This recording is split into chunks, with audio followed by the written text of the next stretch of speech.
Good evening, everybody. Welcome to Sim Racing Bible. Welcome to another live stream. We are live again because we are very excited this evening. We have a brand new release candidate version for Automobilista 2, and we're going to be checking it out this evening, testing out all the goodies that Riser Studio guys have dropped very kindly on us this wonderful Tuesday evening. Super excited for this because there's some really tasty looking updates in this particular release candidate. So, as you can see from the thumbnail, there's some new tracks involved. So we'll get into all the depths of the content that's released in this very, very soon. But welcome along. Hope you're doing well. Thank you for joining us, and we're super excited to get going on this evening. So let's get ourselves over into the sim and take a look around. And I'll walk you through some of the release notes as I've hastily run through them to try and figure out what's new and pick out all the good stuff. So here we go then. Let's get into the sim now. All right, I'll get myself in here as well.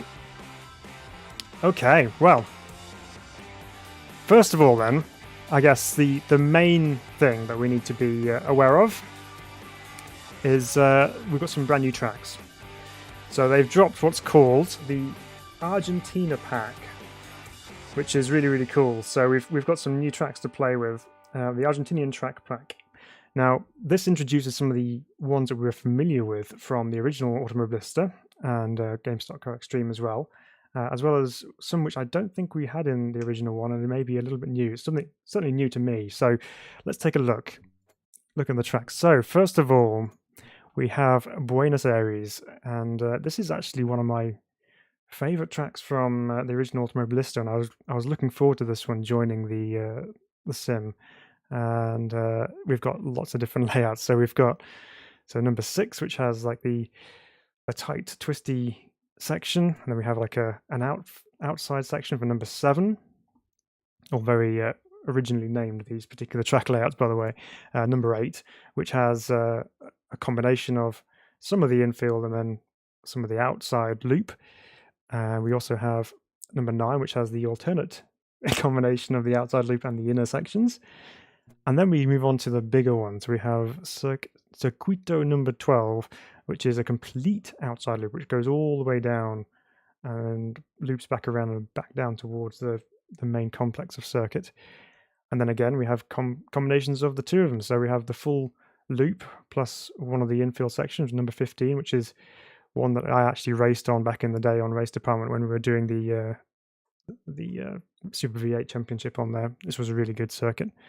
So there we go. So that's all of the Buenos Aires ones, which I say all, that's quite a few already. We haven't even got on to the other two. So what else have we got? We have Cordoba, which is another one which is a familiar face, which we've seen before. Quite enjoyed driving the Formula trucks around here back in the day as well, which was quite a nice circuit to drive from what I remember. So we have that one. We also have, let me scroll a bit further down here somewhere, Termas de Rio Hondo, which I think is new. I don't remember this from the previous Automobilista. Please correct me if I am wrong there, but this is a new one to me. And I'm pretty sure TCR have been there in the past. But anyway, we've got a brand new track to try out. So we'll get into those shortly. We'll start off with Buenos Aires, and we'll work our way down. But that's not all, everybody. We have, of course, some more updates going on. I'm going to just read out some of these ones here from the release notes on the forum, because these are some very interesting updates here. So we've got fully revised physics for Group A, BMW M1 Pro car, the Sprint Race, the Formula Retro Gen 3s, and Metal Moro MRX, all models, the Rocco, the MCR Sports 2000s, the Opala 86s, the Omega 99s, the Copa B Classics and the FLs, the JCW Minis, the Caterham Academies, the F3s, the Formula Trainers, both models, and Formula Vs as well. So that's a lot of fully revised physics. So obviously we're going to have to drive some of those this evening. We've had minor tread adjustments as well to the Porsche Cup car, the Formula Classics, USA's GT1s, GTEs, GT3s, 4s and 5s. P1s, Cadillac DPIs, stock car 2019s, and then 22 to 2022. And we have the Super V8 BMW M1 Pro car, Group A and Group C cars having tread adjustments on the tyres as well. So, wow, okay, we've got a lot to get into this evening. We've also got the usual things such as the revised clutch models. We have for Porsche Cups, GT Classics. Interesting to see how the new the 911 RSR clutch behaves now. We've got Group A in that as well, which is obviously part of the main physics overhauls. What else we got on there? M1 Pro car again, Formula Retros, F3s, Formula Risers. And we had some force feedback adjustments as well for some of the cars. But we'll pick up on some of those as we go. I think it's probably time we jump in and try some of these things. So we'll start off with Buenos Aires Circuito number 6, and I think we should probably try something new. So let's go find the Group A cars. This is going to be interesting. I'm curious because obviously this isn't really where they would normally drive, but I'm just curious to see how they get on. So we're going to take the Mercedes because that's the one that was always a little bit dodgy for me. So we'll try that one and get into it. So exciting! We have a brand new release candidate. Obviously, this is still going to be potentially tweaked and changed as people report back any issues if there are any. But it's still great to have a good opportunity to check it out before it goes officially live anyway. So yes, super excited for this one. Marty's saying Rise are giving us some nice treats. They certainly are, Marty. They are spoiling us with this one. So here we go. Let's take the Mercedes out on track, shall we?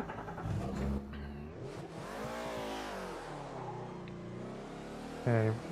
So out of the pit lane here. So Buenos Aires, I believe, in the past has hosted the Formula One World Championship. As for which circuit they use, I'm not entirely sure. I haven't even had time to check that out. So this is the infield section, I suppose, or the main modern version of the circuit, which has all the tight, twisty sections included. Need to figure out where we're going first before we start pushing on like a madman. So here we go. Trying to re-familiarise myself with the layout. Bits of it are coming back to me, but it'll take a little while to figure out this first section. Corner's going on for quite a while. Right. Okay, now I know where I am. I have the big telephone mast or whatever mast it is in front there. So do we have, or we just have the quick right-hander there.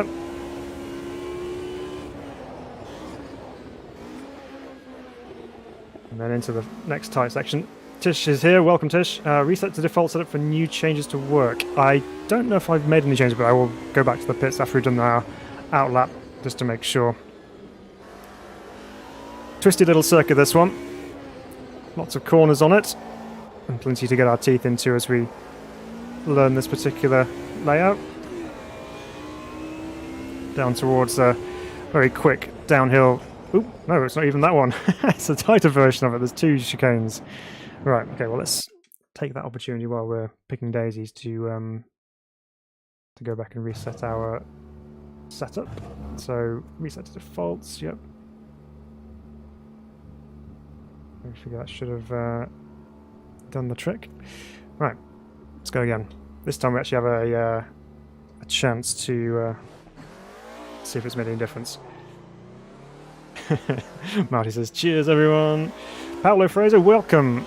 Still no changes on the multiplayer system. I've not seen it, or nothing's jumped out at me in the notes. But I will go through it again and double check, make sure there's nothing on there.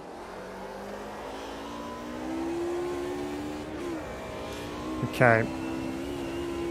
Up towards this left-hander, which kind of pulls back around on itself. Quite a tight corner. And then another little chicane here. It's trying to thread our way through here. There's a big curb on the outside there to catch you should you push on a little bit too quickly through that.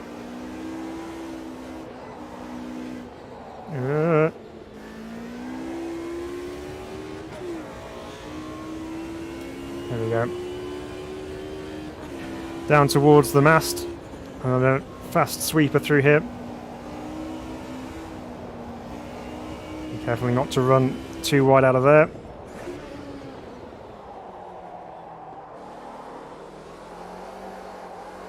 And then firing out of there, up to this quick chicane. Lots of curb you can use there. But you're very quickly into that left-hander, so you've got to be prepared to get on the brakes nice and early.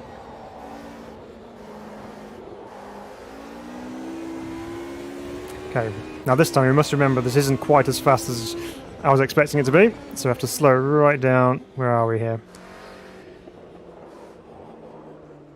Okay, so it's quite a tight doubling back hairpin section, which opens up on the exit. Okay, right. We'll remember that for next time. And then down to the final corner here at Buenos Aires, which is another tight hairpin, which releases itself on the exit down towards a pit straight. So now we've got some temperature in the tyres as well, so let's give this Group A Mercedes a proper go. Let's see what it's like. So hard on the brakes for turn 1. Missed.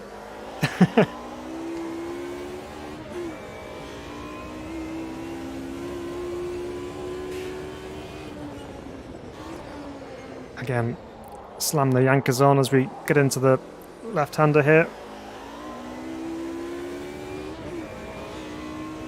So far, the Mercedes is feeling still rather loose on the rear end. However, it does seem to let you know a little bit more of what it's doing. Oops.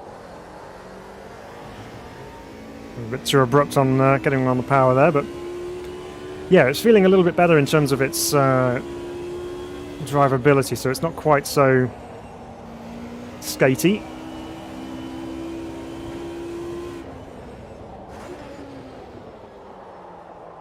Get it slowed up.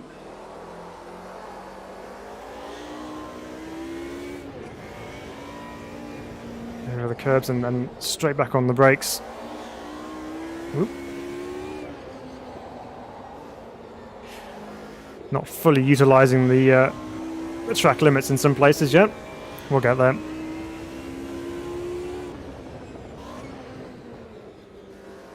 And circuit drops away from you a little bit there. So quite a twisty, technical little circuit. Plenty to catch you out.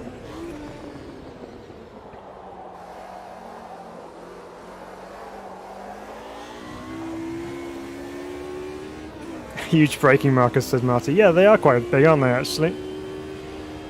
Handy for making sure you don't miss that braking point, even though I've managed to do that up until now. Here we go then. Let's brake a little bit later. Down to second. Feed the power in as gently as I can. Lots of feeling over the curbs there. Late turn in here, hopefully for a late apex and a quicker drive off the corner. Dab our brakes, get it balanced through here. Up over the curb, let it run out to the outside here. Again, quick downshift and then a balance through this long right-hander before you can eventually put that power down again and off you go down this short little straight. Again, just a little dab of brakes just to try and settle the car. Still carry a bit more speed through there, I think. This time we'll try and find the curb in the inside. A big old broadside on the way out.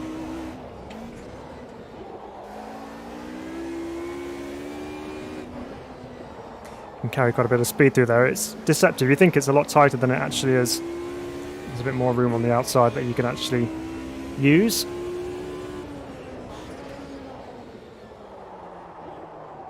There we go, down through the first hairpin into the second one. Feed the power in. A little short shift just to try and control the back end a little bit.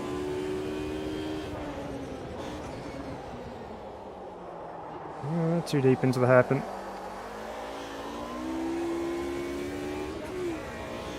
So there we go. So that's circuit layout number 1, or should I say number 6, here at Buenos Aires.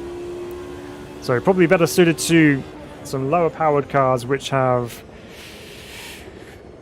you know, they can kind of feed their way through the corners a little bit easier. I mean, this one's quite high powered, so trying to get it off the corners sometimes is not the easiest of things.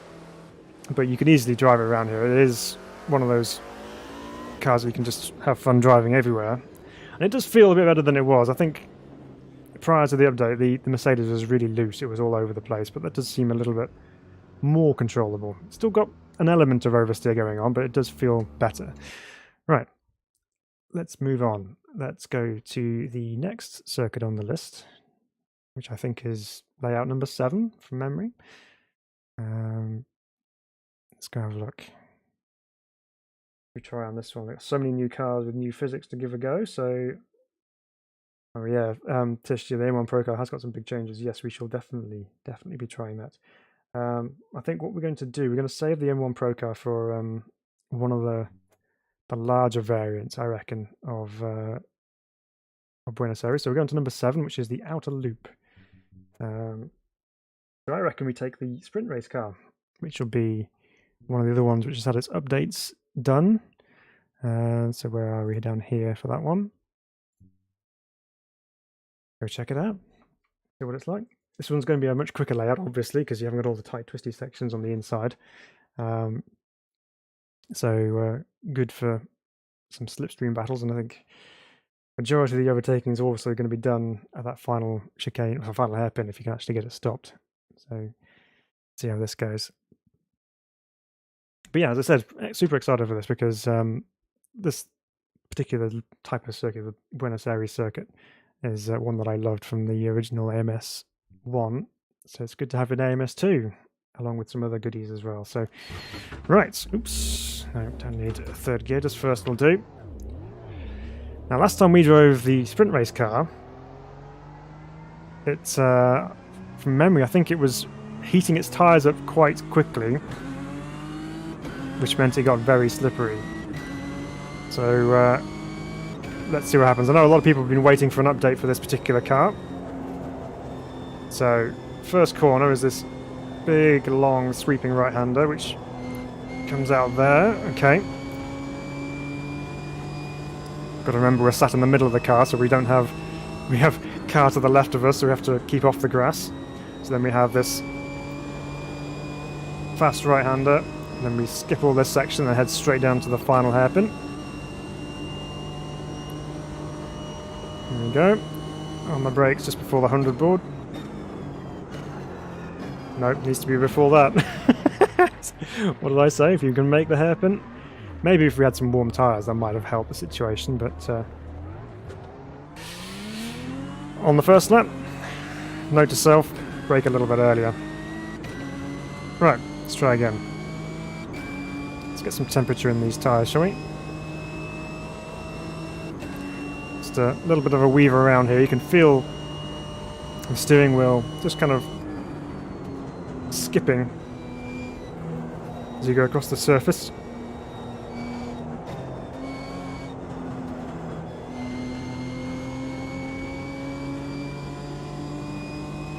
I think also last time we drove this it had a fair amount of understeer as well, so let's see if it's a little bit better balanced now, which I think it is. Feels pretty good through there. Right, this time let's get our braking point right, shall we? So we'll go 150.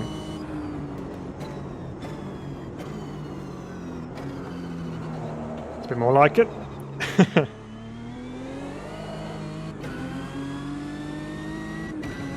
So inside front right is looking the coldest out of the 4 tyres so far.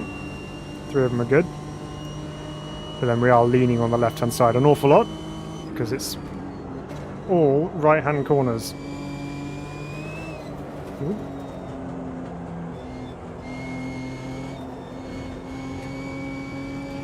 Tricky one, that one. Let's pick up the speed as we go. So through here, what kind of speed can we take through here? Just a little dab for confidence, and then back on the power. Can we get away with that? Yep. Plenty of nice painted area for us to run off onto. Right, here we go then. Hard on the brakes, 150.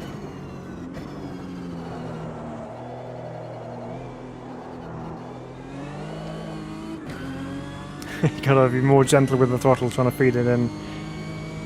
Can't just absolutely nail it on the exits and expect the rear end to stick. You gotta be a little bit more gentle with it than that. So, right, let's try and sort this first corner out because it's something's not quite right with our run through here. So let's just try and be patient until no.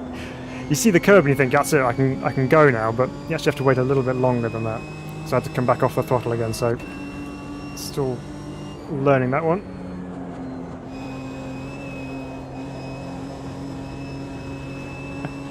Imagine what the Formula USA cars around here would be like. It's like a reverse oval, I suppose, going the wrong way.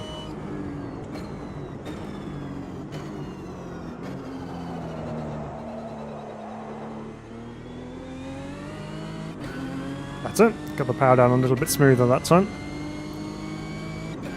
Car's feeling good. It's feeling good. And we know that Riser have done sterling work on the updates for the cars that they've worked on so far. So, should be expecting the same with some of these other cars, and it's so far proving to be the case. Curious about the Pro car. Man, that's such a tricky corner. You just want to get back on the power of it. You just have to wait.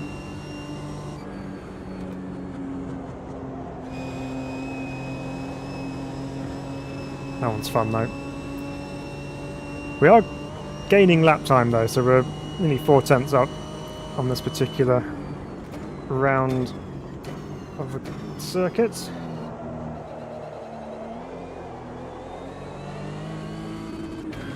Rear end was trying to help us rotate into the corner then, which was kind of useful. This means you have to be ready to catch it and control it on the way out. There we go, a nice 4.5 increase on our lap time. Right, come on Phil, let's sort turn one out, shall we? Patience, patience, patience. Wait. Go. Well, that was mildly better.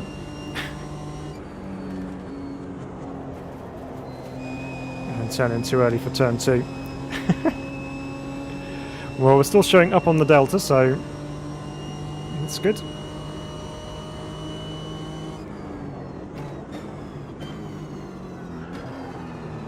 And just throw it all the way at the last corner just because that's what we do. Although, having said that, Delta still says we're up. On the dash anyway. Whether that still makes the difference as we cross the line, we'll find out. No. That just doesn't update real time. Okay, so that's layout 07 for Buenos Aires. So a much more basic layout compared to the first one we tested, which was corners everywhere. So could be quite fun to race that one with a pack and have some battles through there. So let's move onwards. So this is where we get into the combination of outer and inner sections. I can't remember the numbering. I think, does it jump to 10 now? That was 7. Oh no, we're on 8. Yeah, 8 and 9. Okay. All right. So this is using the tighter first corner and infield section, and then we get to the outer loop. So what should we use for this one? Let's go through our list of newly updated cars. Okay. Let's use the Opala 86s for this one, I reckon.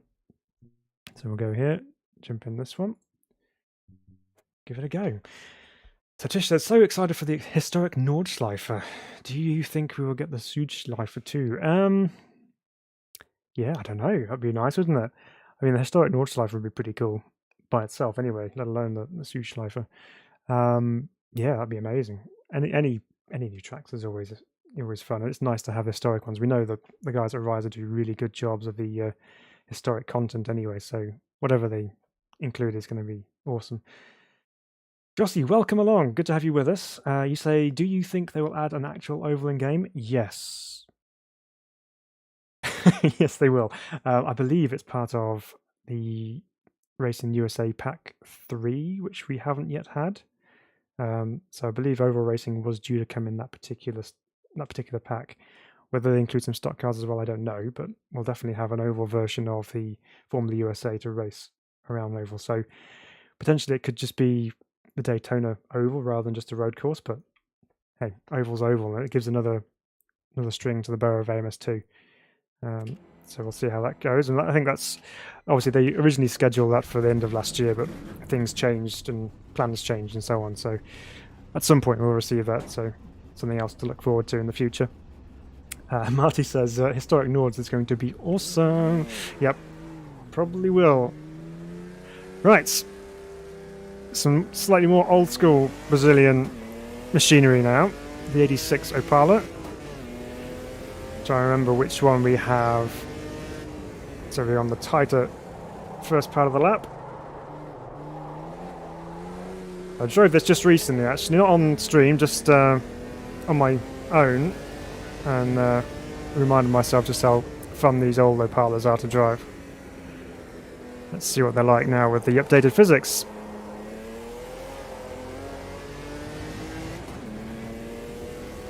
See a little bit of roll going on here, which you'd kind of expect, I suppose. Oop. Now we're kind of getting ourselves a bit more familiar with the layout. We should hopefully be able to pick up pace a little bit quicker. Redcoat Viking, welcome along. Good to have you with us. Your voice is really relaxing. Subbed. Oh, thank you. I appreciate that. Thanks for subscribing to the channel. You're very welcome. If I put you to sleep, I apologise. Bill's voice is butter, says Martin.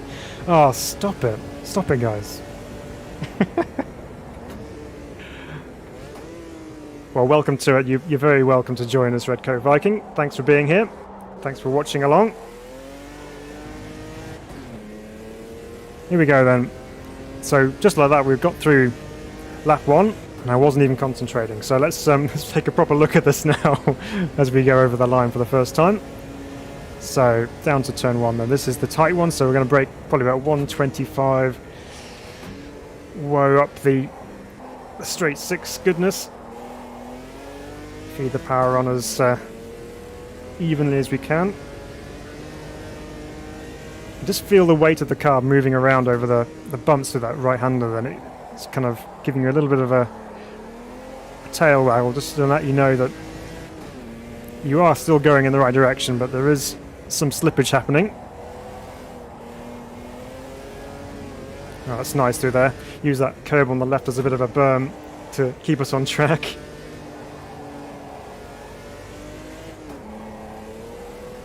There we go. This is actually really nice to drive around here, actually. And it's feeling good too. The car does feel very, very good. And we have this quick right-hander. Oop. Use a bit of grass to initiate some oversteer to help us through the corner. That's a really high-end strategy of how to lower your lap times. Few master it. I'm not one of them. Right, here we go. Through the last corner.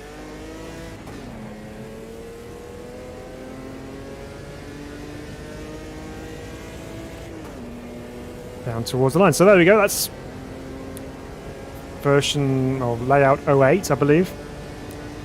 It's quite a nice layout, as I've completely missed braking point for turn 1. Can we keep it in bounds? Yes, we can. Thankfully.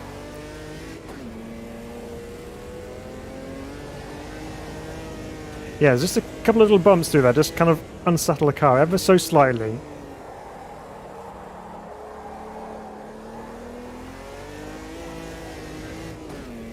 But yeah, this car is just one of those which is really nice to just gently throw around a circuit. You can almost just let it flow. Apply a couple of little corrections to the steering or the throttle, whatever it is. But just it just follows the curves in just one smooth movement. It's quite nice. You just let the circuit come to you and then enjoy the drive. So it's a better line through there. Ah, oh, yes, nice bit of a slide on the exit, almost half a second up, which is to be expected as we're learning a new circuit, even with our completely missing turn one. Also getting the braking points sorted for the last corner as well. Left side tyres are warming up, and they're not getting into warning territory just yet, but they are a lighter shade of green. But again, left side are really being used an awful lot more around here. Ooh. Again, getting carried away with the joy of driving this car that I forget to brake for turn one. But again, we managed to pull it all back into shape.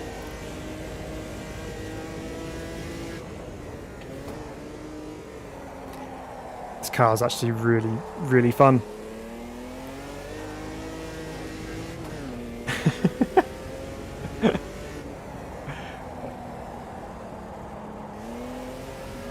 I love that. You can just hold it in one particular lock, not facing the right direction, but just let it re-find its grip.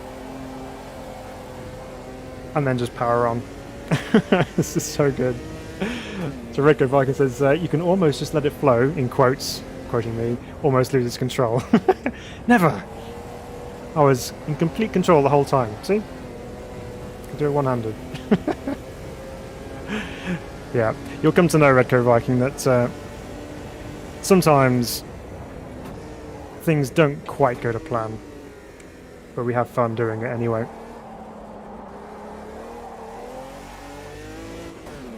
So this is quite a nice layout. Now we're used to that first section, which took a little bit of time to kind of get the rhythm of it through there. This particular layout's quite nice. It's enough of a tight, twisty section at the beginning. If you brake at 150, make sure you get through turn one online.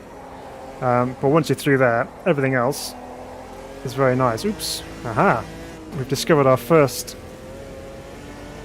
area where the race director is rather keen to make sure you don't put your wheels off the track. But yeah, so as I was saying, it's a nice combination of twisty technical sections such as this, where you can just let the car soak up the corners and the curbs, and then some quicker corners where you can just stretch the legs and have a bit of a breather, both you and the tyres. Yeah, very good. So we'll finish this lap off and we'll go check out the next layout.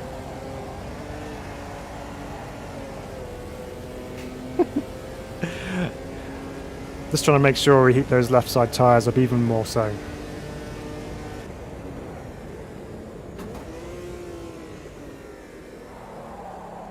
Just about left it late enough to shift down to second there without buzzing the engine. There we go. Up and over the line. This one probably won't be as quick as everything else, but that's because we had our lap time disallowed by race director. So there we go. That's Buenos Aires number 8, which is, yeah, nice layout. Like that a lot. Marty says, Phil, have you considered setting up a Patreon so I/we could send you a few bucks? I haven't. No, I haven't looked into it, to be honest. I'll take a look, but it's not something I've checked out, to be all honest. We should have Super Chat on though, so if you want to do it that way, feel free to. But yeah, I'll take a look into Patreon. I shall let you know if I set anything up.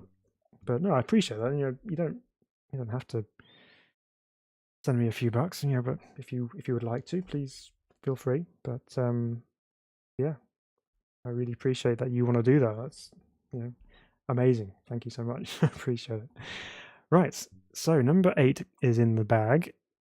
Moving on to number 9. So now we have the faster start of the lap, followed by the slower end of the lap. Now, unlike the first one when we went through and didn't realize the chicane was a lot tighter, this one actually has the quick final chicane, so should be no grassy moments going on here. So let's find another car that we can use on this one.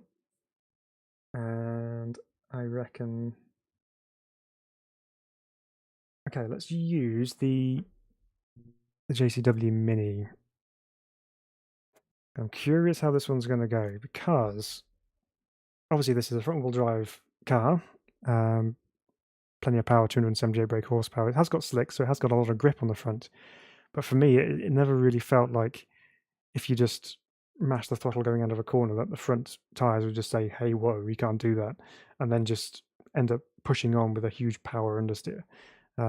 It never really seemed to do that. So I'm curious to see whether that's now the case, because even with slick tyres on, you still need to be quite careful with how you put the power down in a front-wheel drive touring car such as this, because obviously those front tyres are having to deal with absolutely everything. You've got to deal with the steering inputs, the lateral loads, the braking, the power as well. So when you try and put too many things into those mixtures of grip variables, it just can't deal with it. So let's see how this one drives, but this is obviously also about checking out the circuit layout. Here we go. So out of the pit lane we come. Sequential gearbox on this one. So we have our fast first corner, or should I say elongated long first corner, the one that we couldn't get used to on the, the outside circuit. And then this time as we come through here, we're going to be prepared to slow down and turn right at the exit of this curb.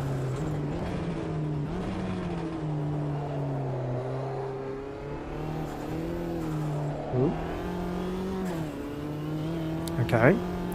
We'll reserve judgment until we have some heat in the tyres.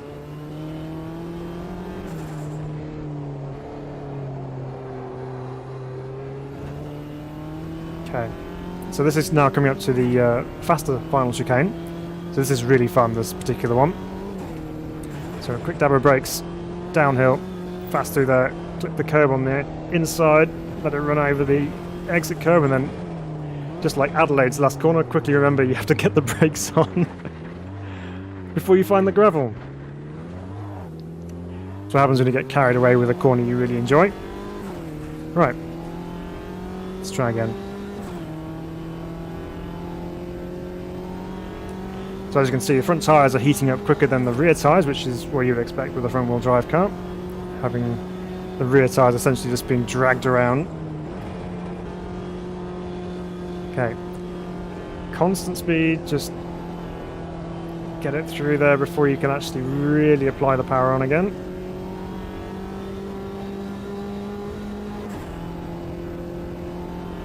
Again, just a quick dab of brakes. Get it turned in, use the throttle to try and drag the front end around.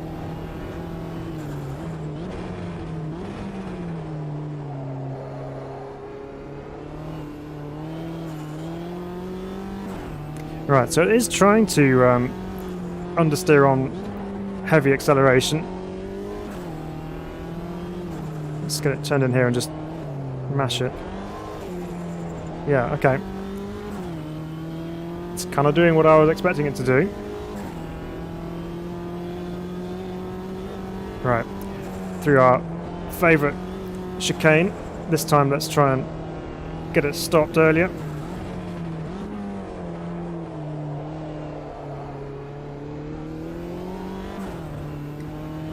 Okay, so this is actually feeling quite good. It's the last time I drove it, it was I don't know, hard to tell what it was like. It was kind of skittish, I suppose you could call it. It wasn't really a pleasurable car to drive, I suppose. It just seemed a bit odd. Whoop. That first corner again catching me out. I really need to sort that out. It's not sitting well at the moment with me, so I need to figure it out.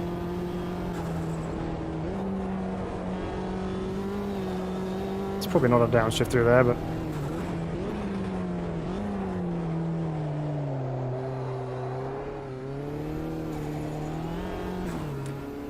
Pedro, welcome Pedro. Good to have you with us. Love this track, he says. Yep, absolutely. This is bringing back some good memories of driving this track for various competition in the original Automobilista, or Game Stock Car as it was at the time. And yeah, it's good to have it in AMS2. I'm looking forward to driving this some more.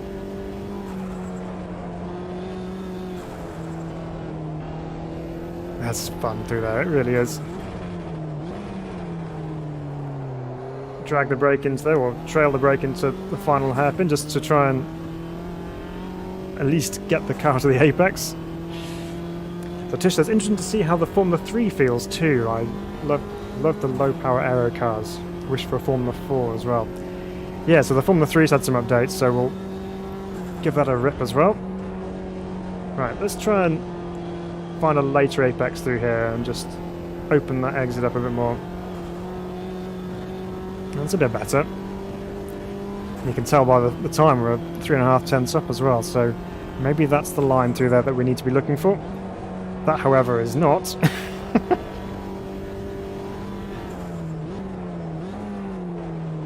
Get it tucked in on the inside here. Follow the curve around before you can unleash the Mini up the hill.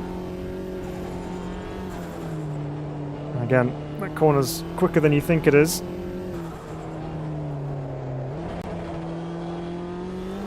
And that one is slower than you think it is. This is a fun layout. This one is fun.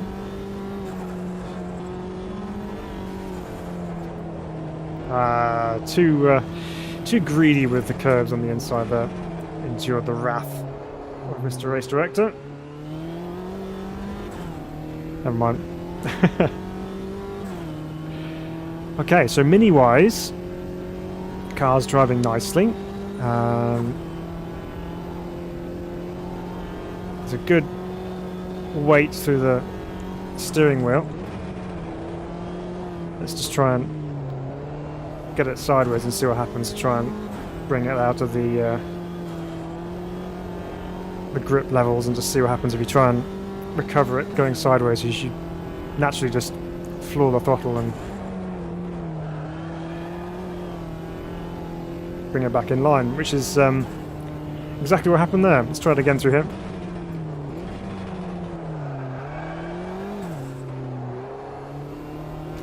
Okay, so there you go. That's how you control the slide in the front-wheel drive touring car. Just mash the throttle.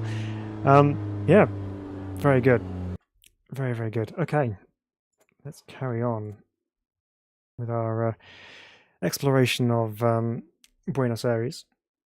Obviously, this is in testing mode, so we don't have any of the crowds on and things. I'm sure we'll have even more life when you go into a race, but we're just kind of turning laps to start off with and just getting ourselves familiarized with the circuit layout. So that was number 9 we just drove. Now we open things up a little bit. This is the full outside loop, which has some very long straights on it. So I think we need something with a bit of power. So I think it's time, everybody. It is time. It has arrived.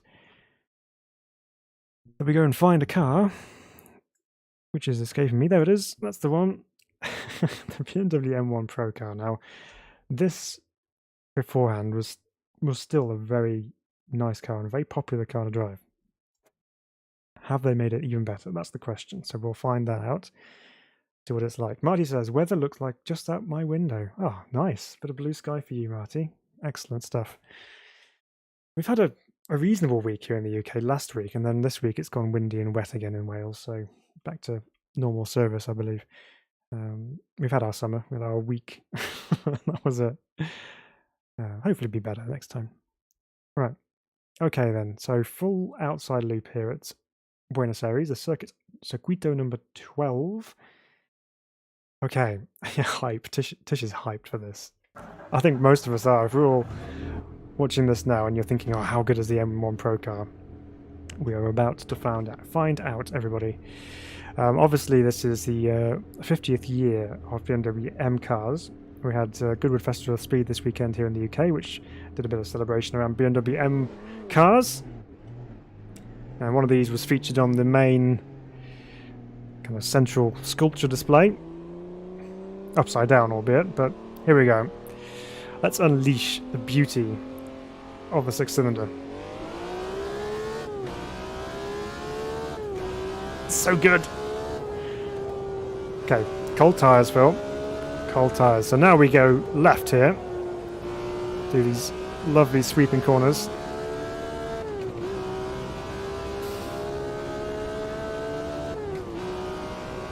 Is it not just the most exquisite sounding car ever?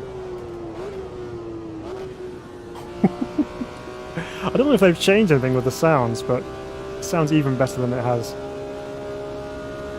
So this is the big, long, kind of double apex right-hander, which goes on for ages and ages and loads up the left side tyres. Just taking it nice and easy at the moment, and then we, again, launch down this big straight. So Marty, this M1 Pro car, the real deal. Yeah, no kidding. This is where it's at. MFP Videos, welcome. Wow. I live 30 kilometers from the circuit. Oh, that's your circuit. Awesome. Despite not knowing where I was, I managed to slam the brakes on and make the corner. So there's a bonus for everybody.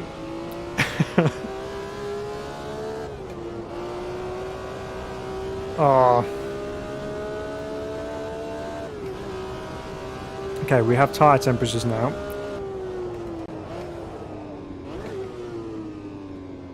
So let's just go for another lap.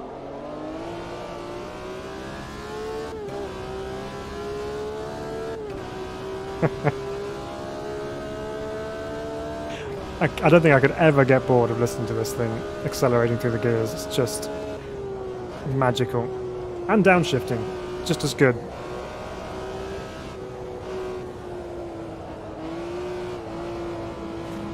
Don't break it. We're good.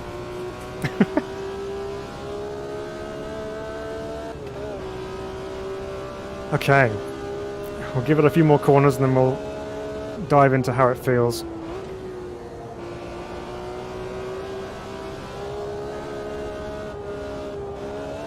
Again, so difficult to know whereabouts through the corner you are with that big long right-hander, but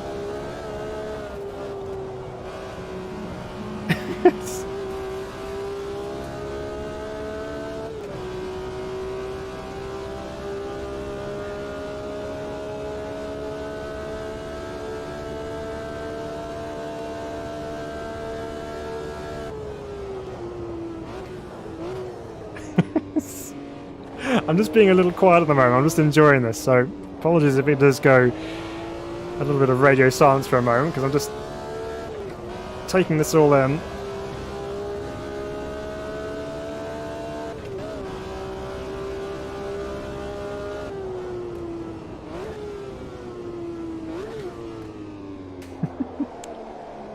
You can't help but just chuckle to yourself and just grin like a madman driving this thing. Okay, so just catching on what you guys are saying. So, Rev Ride Reason, welcome. Good to have you with us. Says this car looks and sounds so fun to drive. Well, happy to report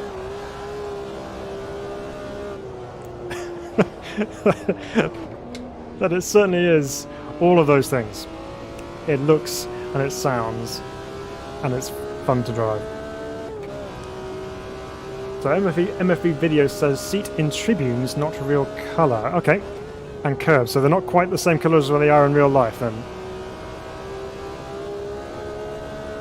That's okay. I wonder whether it's been based on a different period potentially to how it is currently, but feels in love, give him a moment, says Marty. So the M1 Pro car beforehand was pretty fantastic and thoroughly enjoyable to drive. The M1 Pro car post-release candidate update,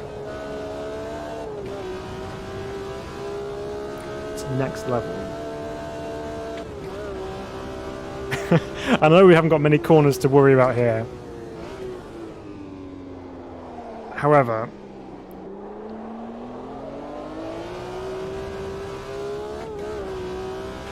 from what you can feel through the corners we have on the circuit. You got some slow ones, you got some quick ones.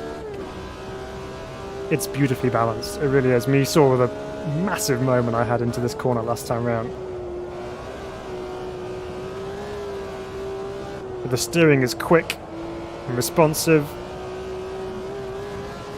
The tyres just let you know where that wave of oversteer needs to sit, because it'll let you know when it's gone too far. But for the majority of the time, there's a lovely element of slip angle which just allows you just to keep the car at the very edge and just hold it there and just try and extract the absolute maximum out of it.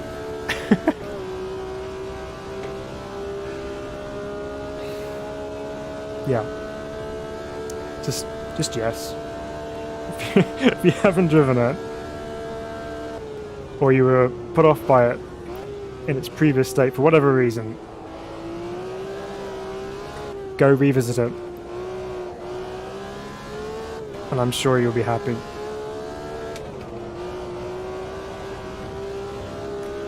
It's also a little bit more of a full-on drive as well, so you can see that the wheel's moving around quite a bit.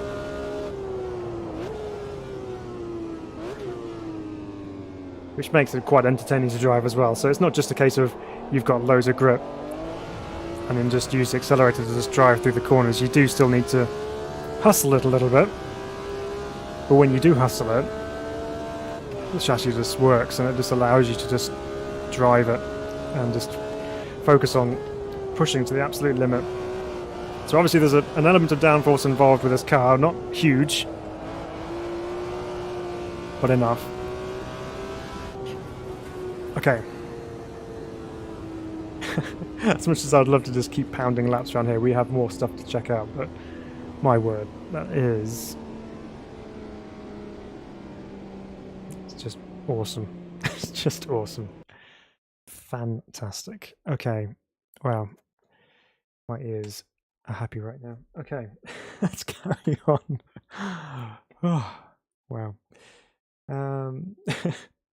Toji, welcome Toji. New tracks? Way! Yeah, absolutely. We've got quite a lot of new tracks to play with. Only 3 locations as such, but plenty of variation as well. Okay, so that was Buenos Aires, Circuito number 12. And now we move into number 15, which is the final one of the Buenos Aires layouts. And this one I'm going to completely throw back to a bit of reminiscing on my half, which is... I'm going to take around here the Super V8. Now, we've had some changes made to the Super V8 on the last 2 updates, which has brought it to a more drivable state, bearing in mind that the Super V8 is never really designed or meant to be a particularly, like a car that's on rails. It's always going to be a little bit edgy because that's how the cars are in real life as well. They're not just grippy GT3 cars, they are slidey around type touring cars with lots of power. So it's brought it more in line with that kind of mentality of driving, without it being just completely off the board, crazy and undrivable. But there has been some more changes to this, so I was going to find that on the list here. So they've had minor tire tread adjustments to the Super V8, so that's going to make a bit of a difference here as well. What else is there on the Super V8? I'm sure I saw something else. Going down the list here. So Super V8, minor adjustments to front and rear track width for improved stability, and slightly adjusted FFP parameters, reduced default steering lock. So that was one of the things that was mentioned in the forums, is that to get the better out of the previous version of this, you had to drop the steering lock down so it was a little bit less twitchy. So they've done that by default now, so hopefully that should be even better. So we'll just do a quick reset of setup on there just to be absolutely sure, and then we'll jump in and we'll go again. So a couple more comments coming in. So Irregular God, welcome along, good to have you with us. Says, I don't know who you are because I found this live in my recommended, but I'm already enjoying it. I'm glad. Welcome. Good to have you with us. My name's Phil. This is Sim Racing Bible. Welcome along. Turjo says, I will try it when I get home from holiday. Oh, excellent. Oh, enjoy your holiday. But you have something fun to look forward to on the way back. Irregular Gods from Italy. Ah, awesome. Good to have you. I love Italy. Can't wait to go back. Marty's got my back, says, welcome, Phil is quite entertaining. Oh, thanks, appreciate that. So, Kirby Popel, welcome, Kirby. Says, what are the 3 locations? So we have this, which is Buenos Aires. We have Cordoba, and we have, I'm trying to get the name right, Termos Rio del Honda? Oh, we'll check it out in a minute, but you'll probably know from what it is. My memory doesn't serve me well for that one, so we'll get onto that one very soon. So this is the Super V8, complete with its new updates, and on a circuit which I drove the Super V8 on when it was in Extreme, or Soccer Extreme. That was when we raced this one as part of the Race Department League, and this was a really fun layout to drive. Eve, welcome along, good to have you with us. When does the update come out? It is out now. If you select the release candidate option on the betas list on Automobilista 2, it's available for everyone to try out. It's not just the closed beta, this is a release candidate version of the upcoming release, so it is available to download and try out now. And you can have a go at it yourself. Ooh, hello. Just trying to get into this gently because I know this thing's a bit of an animal, so let's just feed ourselves in here. So, Abiding Christ, welcome along. Are these DLC tracks? No, they are free for everyone.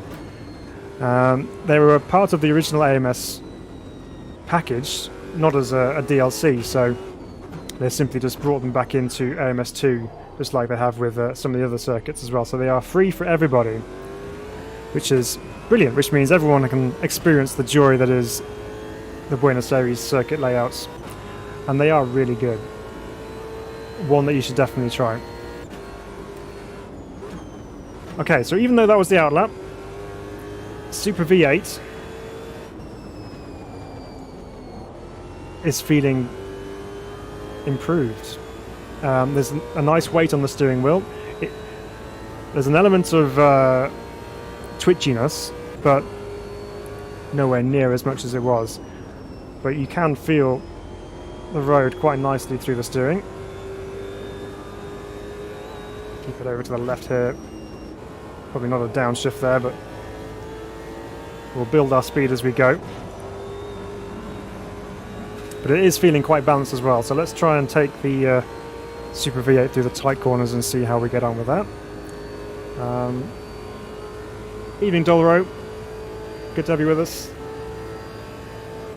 Get on the brakes for this little complex there, which is quite fun. When you're carrying so much speed down that straight, then you've got to wash it all off as you come into that section there, and then this now is flat out before you get hard on the brakes for the infield section here.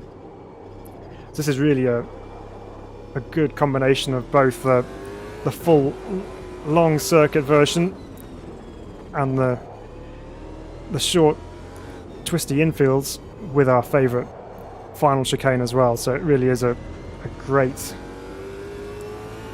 layout, this one. Good combination of both. So again, on the brakes, threading it through the downhill chicane, and then again down on to the hairpin. Super V8 is feeling very drivable, everybody, which is what we want to hear, because there's a lot of people out there, myself included, who want this car to drive well. And I am quite happy to report that it's now driving as well as I remember it driving when I was driving this circuit back in the Game Stock Car Extreme days. So Super V8's back, everybody. Welcome. It's good to have it back on board and in a drivable condition.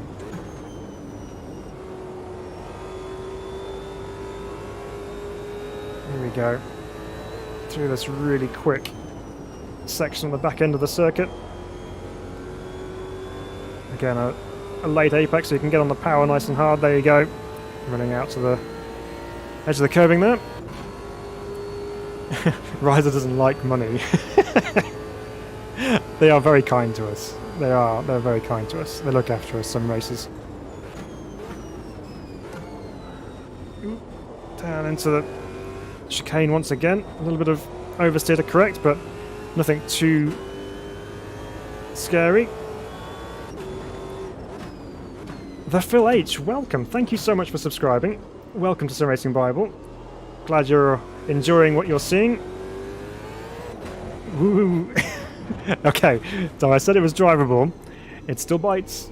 It can still get you out. But that's what we want. We don't want it to be just all plain sailing driving this thing. That's not what this car's about. It's about trying to tame the beast, and it's tameable, but also edgy at the same time, which is brilliant. Oop. Get off the brakes. There we go. Ah, this is bringing back some great memories. It really is. Evening, Mr. Todd McDanger. Thanks for being here. Love the first corner section here because it's this quick right, left, but not that quick. So even when we've found the grass and the gravel, we can just about edge it back onto the tarmac, and away we go again. So Regular God says, I don't have this game, so I'm wondering if this game got only GT cars or GT and street cars. There are a couple of street cars on the title itself, so we have, it's quite limited, it's just a Chevy Camaro Ultima GTR and the McLaren F1 road car. So those are the street cars available. They have a good mixture of pretty much everything. So you have GTs, you have touring cars, you have prototypes, you have single-seaters, F1 cars from vintage all the way through to modern day ground effect cars, you have karts, you have trucks, you have pretty much everything and anything you could possibly hope to have in a race sim. So there's something for everybody. And definitely worth getting if you are looking into the options. It should bite, says Terje. Yes. And proof for you, Terje, that it does. And it's good. Yes. Yes, everybody. I love it. It's great. Excellent. Right. Okay. Well, let's move on because we have other stuff to cover. That is Buenos Aires. Karts and Fusca, says Matty. Yes, don't forget the Fusca. That is peak.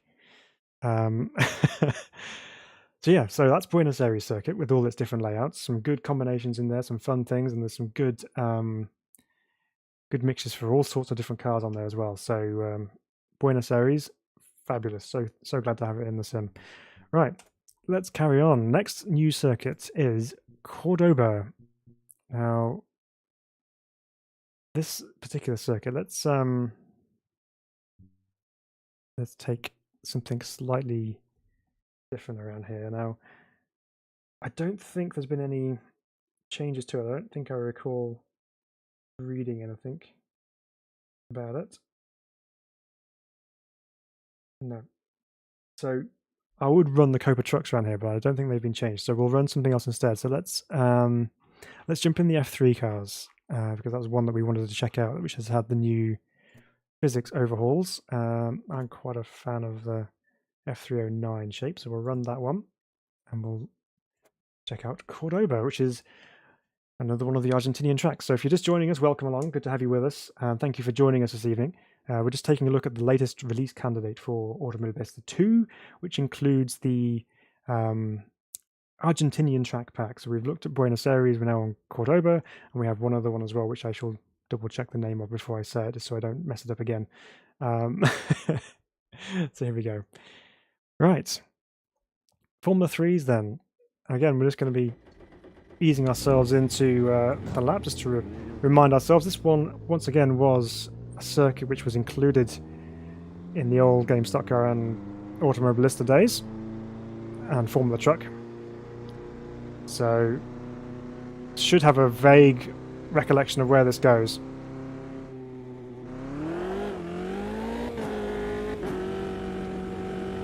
So, pit lane exiting on the inside of turn 1. So this is a much more open circuit compared to even Buenos Aires, which has a big open section on the back end, but this is really wide and expansive here, so trying to pick your way around this lap could always be quite tricky. So we come around there, then you into a hard braking point into here. And it's just sky for miles as you look out that way. So that's right, so you have a bit of a left-hander there, and you come down here, another left coming up. Somewhere around here. Here.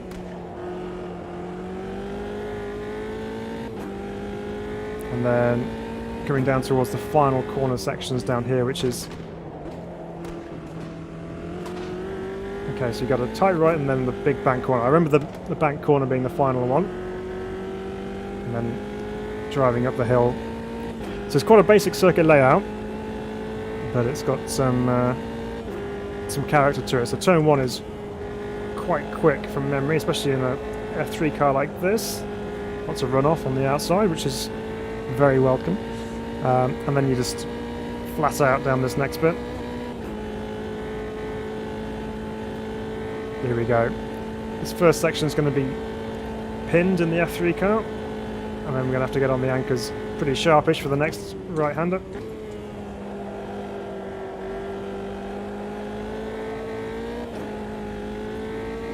A little bit of a slide on the exit, which is all good. That's flat out as well. I did lift then, but I'm sure you can take that flat. So here we go. Down to a slower left-hander. You do have to brake for that one, even in the F3 car. And then we have a tight right before we head onto the bank, and just reminding myself of where we're going here. The track drops away from me on the exit there, so... Okay, so it's not flat, that last corner. Right, we're getting there, we're getting there. So Total Danger says, Race Department has some excellent Super V8 skin mods. Yes, they have a lot of good liveries available on Race Department, which I've not yet downloaded. I've just kept it in vanilla state, so it's just using the standard livery pack. So but there are some good ones out there should you wish to update the liveries. Completely missed my breaking point because I've noticed that Antoine Soracini has just subscribed. Thank you so much. I really appreciate that. Thank you for subscribing to the channel. Welcome. You're more than welcome to be part of us here. Hope you're enjoying what you're seeing this evening as we run through the new update for AMS2. Okay. Let's regain the tarmac.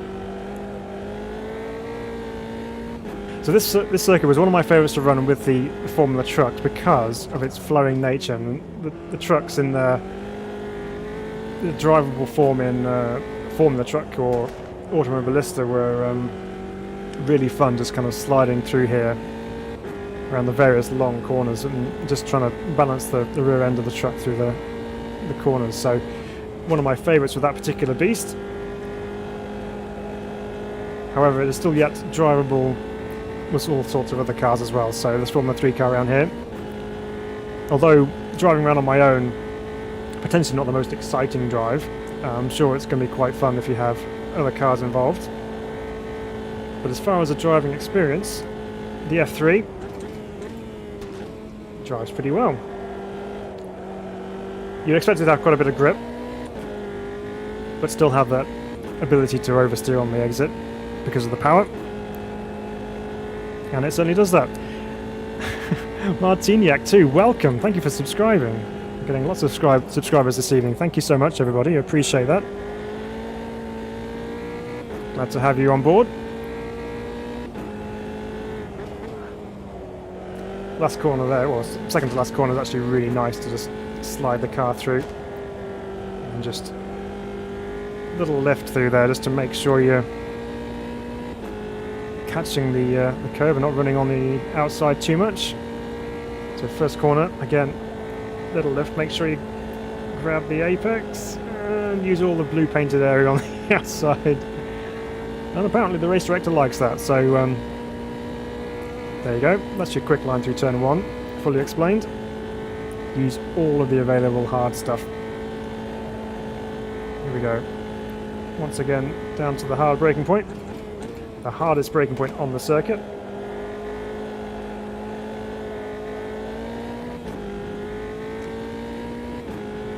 So yeah, quite an open circuit, quite different, but great to have in the sim, of course. I think, as mentioned, this is definitely a circuit for cars which move around a little bit from the rear, so let's revisit that with some more wayward cars, I think. A little bit of a wobble mid-corner, but managed to gather it up. So there we go, that's Cordoba. We'll probably revisit that with some racing as we get into the evening, so there we go. Very good. It's good to have that one as well. I'm glad this one's been introduced. It was one that was needed, I think, to add into to bring over from the original AMS1 to its part of the AMS2 family. So great to have that in the sim. Okay, next one, which is a completely new circuit for me. This is not something I've driven ever, I don't think. So there could well be some grassy excursions coming up, some maybe introductions to the tire wall. Who knows? We'll find out. But the next circuit, which is hidden further down the list, is Termas de Rio Hondo. That's the word I was looking for earlier. So Termas de Rio Hondo. This is also an Argentinian circuit, and quite a technical looking layout as well. So we're clockwise around here. So just trying to get some form of an idea of where we're going before we get started. So starts down here, and then you start with that, and then okay, right. Best way to learn is just to go try it out. So we'll do that. Let's find a suitable vehicle to try. So let's have a look through our revised physics for a particular car that we want to try. Okay. Well, let's try this one because this is another one of the, I guess you'd call, fan favorites of Automobilista 2. One that people have found to be a really engaging drive in its previous guise before they've updated the physics. So let's find out what it's like now. The Rocco 001. This is a very unique looking car, but it's definitely one which is fun to drive. So it's catching with what you guys are saying. So Antoine's mentioned on there's not really any street cars in AMS2 like an AC, but there's lots of race cars based on converted street cars. This is my favourite sim of late, definitely worth getting on, especially on sale. Yes, absolutely worth getting involved with. Kirby says there are some street cars available modders created, but the import and the drive can be a bit dodgy. Yeah, there are some mods out there. I've not got involved in those yet. I'm just, as I said, just keeping it all completely standard at the moment. Yeah, hello, Martiniak. Welcome. Good to have you with us. Hazan Rider, again, welcome. Termas is a MotoGP circuit. Yes, it is. That is right. That is right. I remember that now. I'm pretty sure TCR have been there as well. Dolores says, I hope for Le Mans to be added someday. Yes, I think that's one circuit we're all hoping would be added to the roster at some point. Definitely. CDRCB, welcome. Good to have you with us. You need a BDHH shifter to drive properly. Is that for the Rocco, is it? I have an H pattern. But yeah, we'll see how we get on. Marty says, where's Funky? And Frank. I know. I think Funky's having he's been having some internet issues, so I don't know whether he's struggling with that still. Right. See how we get on. Nick Berry, welcome. Good to have you with us. Hi, Phil, he says. Really enjoying the video, really enjoying the sim, which is just getting better and better I'm brilliant in VR. Keep up the good work. Oh, appreciate it. Thank you very much. Yeah, it is. It is definitely getting better every update. And so far, with what we've seen with the physics updates for the cars, as well as the new circuits, it's all making good, positive strides. So here we go. Thomas, MFV Videos, is excited. I'm excited because we have a new circuit to learn. So we're going left. So pit lane exit us this way. So here we go with our massive gear indicator and our ejector seat button on the steering wheel. Let's see what the Rocco is like now the physics have been updated. Put the speed limiter on so we don't get pinged for going too quickly. Right. So already it's quite a nice looking grandstand section with some sun shelters. Right, so we're exiting on the outside of of turn 1 here, so this is a wide looking circuit already, plenty of space available. So this is where it doubles back and then it goes into a big long straight. It's got a quick corner there. Gonna get a good run through there by the looks of things, because you're going to have to carry all that speed down this straight. And as it's a modern circuit, I'm expecting there's a rather slow corner at the end, so we'll get on the brakes nice and early. Down to 3rd gear. And of course we're still building tyre temps here as well, so no judgments on the car handling just yet. So that's out of the hairpin, then we're got a big long left-hander there, which is taken completely flat. Get on the brakes here again. We've got some sausage curbs to aim for. Love a good sausage curb. Right, here we go. This circuit's so wide. It's enormous. Ooh, bit of elevation change in the middle of that corner, which is quite cool. Another long left-hander to get around. That looks like it could be flat as well in this car. And where have we got coming up here? No braking markers whatsoever, so you're going to have to figure something out there. Ooh, definitely slower than that. Well, it's the first grassy moment of our experience with this circuit. Okay, and then over towards the start-finish line. Okay, so quite flowy, quite smooth. Into turn 1 we go. This is quite slow. Theodore Schultz, $4.99. Thank you so much. I appreciate that. Thanks for donating. You're amazing. Always love watching Phil, he says. Ah, you're too kind.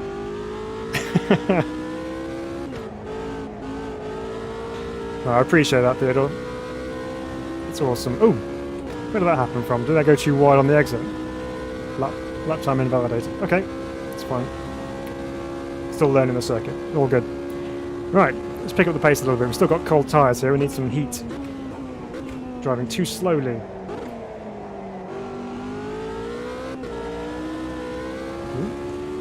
A little bit of oversteer on the exit. Just to aid my temperature increasing. Here we go, down to this slow right-hander.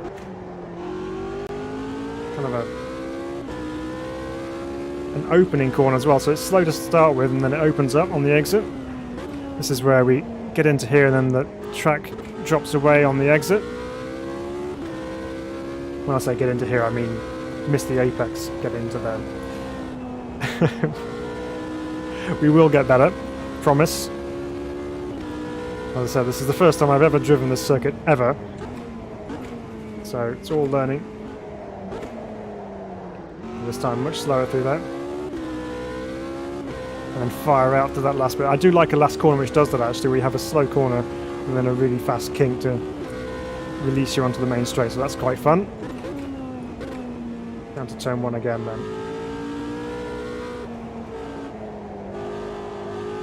Again, it's another really long but fairly slow corner, which is always quite tricky to hook up. Right.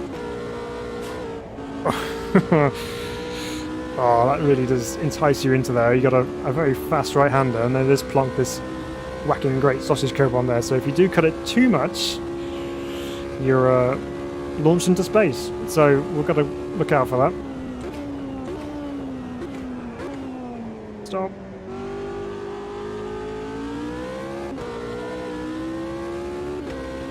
Right, here we go. Let's try and concentrate a bit more now. So Martiniak says, is DLSS planned in a future update? I'm not sure.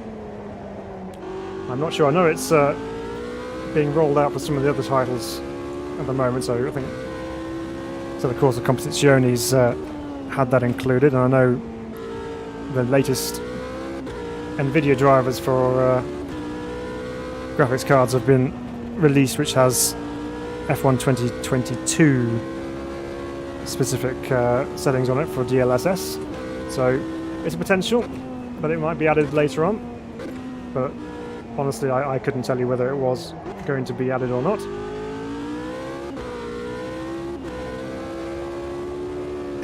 Last corner's fun.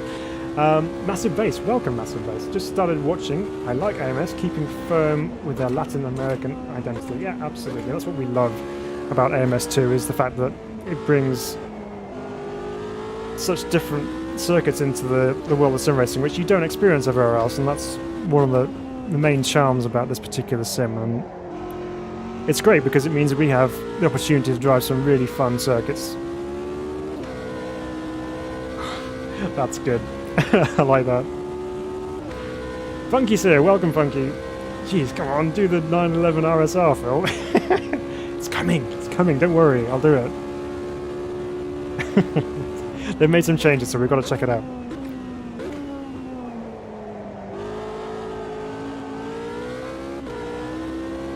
So the Rocco then, how's that driving? We still haven't got any kind of temperature going because it's still showing as being blue on the bottom right. So try as I might, I'm not getting any tyre temperatures. So I'm obviously not pushing hard enough.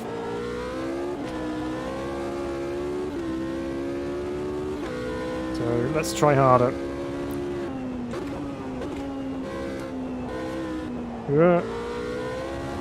Quite a tricky corner, that one. It's so you can't run too wide on the exit there. Yeah, but that previous one, you really have to be quite accurate on the turn-in, otherwise you do end up missing the left or the right-hand kink afterwards. It's very easy to get lost around here, just in terms of where you are on track, because it's so wide. Racer J, thank you so much for subscribing. Welcome along. Good to have you as part of the Sim Racing Bible crew. Good to have you with us. Hope you're enjoying the stream this evening. I'm certainly enjoying it because this is proving to be a very, very tasty update indeed. I'm liking everything I've seen so far. Right, missed the sausage. Yeah, those corners are fun. That one on the last corner, awesome. Good fun to thread a car through there. But yeah, as I was saying, it's because of the sheer width of the circuit, it's so easy to just kind of lose your bearings or whereabouts you are in terms of your speed and how much more you need to wash off into a corner, because you just get engulfed by the enormity of the surroundings. So it's quite tricky to get your eye into, I think.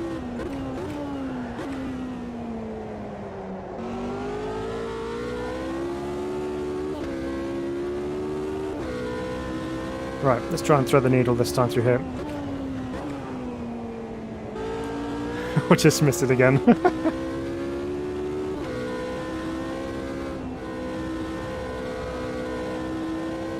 You can tell why the bikes love this. It's nice and flowy.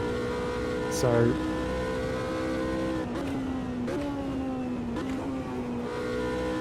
especially, ooh. Oh, that's cool. Just noticed that we actually have a an Automobilista 2 and Riser Studios banner on the tyre wall on the outside there, just ready to catch you should you go too quick into the penultimate corner. Don't worry, it's now every Tuesday stream. No, this is very much an impromptu stream this evening. I wasn't intending on streaming this evening, but I saw there was a drop of an update, and I thought, right, that's it. We've got to check this out. So wanted to share that with you guys. So I'm glad I could do that, and you guys seem to be enjoying it. So that's the main thing.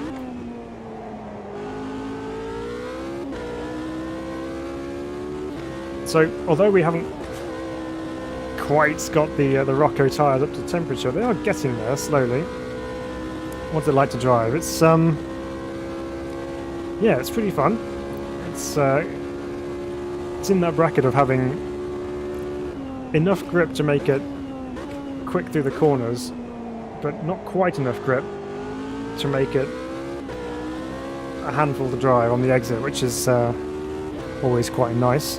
It's a good balance of performance. Not that kind of balance of performance.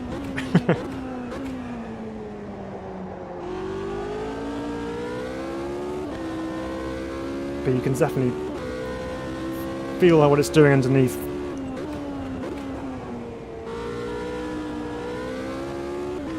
I think for the first time almost we've actually touched that curb on the inside of that one.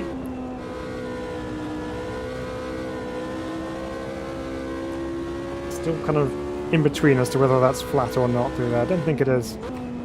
But this corner is really tricky because there's just no braking points whatsoever, so you really do have to almost guess just by how quickly the corner's arriving at you. Alright, so that is Tomaster Rio Hondo, which is quite cool. It's a nice nice circuit added on, and I think it's actually quite different from a lot of the other circuits which are in AMS2. Now, why do I say that? It's because it has more of a, I don't know, it's got a mixture of a Grand Prix track style in terms of its width and circuit features, but at the same time it's quite a local club circuit type feel like you get with some of the other Brazilian circuits. So it's kind of in the middle of the two, really. It doesn't have the enormous grandstands like you get at Silverstone or Spa or wherever, but it has got the same kind of infrastructure in terms of its circuit furniture with, you know, sausage curbs, etc. But yeah, it's really quite an interesting circuit to have on, and it's a really nice addition, I think. Okay, so let's before we jump into some more on-track action, I'm just going to go through the notes here just to make sure there's nothing that I've missed here. So improved ABS system logic for all cars that feature the device. So for your GT3s and things, there's a new ABS system. What else have we got? And the stock cars, the 2020 to 22 editions have had the tyre dimensions changed to match the one that Pirelli brought in during 2020 season. So that's had a new tyre dimension, so that might change how things go with that. Group C, minor adjustment to diffuser center of pressure and front splitter height sensitivity to both cars. Okay, so they've had a little bit of a change. What else have we got? Minor adjustments to some of the Formula cars in terms of their wing sensitivity. What else have we got? Revised and added thermostatic engine cooling to Lotus 23 and Mini 65. So there we go. Some little details which you probably won't be able to pick up and notice too much, but you know, they're making those changes to make them more realistic, which is always good. Caterer, minor adjustments to body aero for more drag, less propensity to lift, reduced brake heating rate for all models, increased brake duct cooling for the 620R. Okay, and a few AI revisions as well. Some performance passes for some particular classes. Audio, they've changed some onboard sounds to not overload the compressor so it doesn't have any kind of distortion on the audio, and changed some interactions from the wall reflections and improve low pass filter and things. So there's some subtle audio differences as well.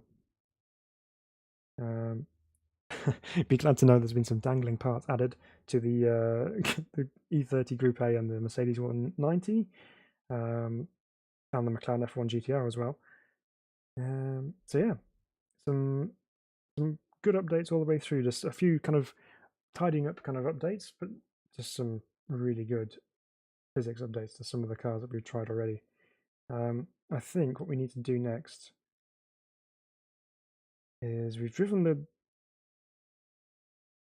Mercedes, but I think we need to try the M3 as well in the Group A's.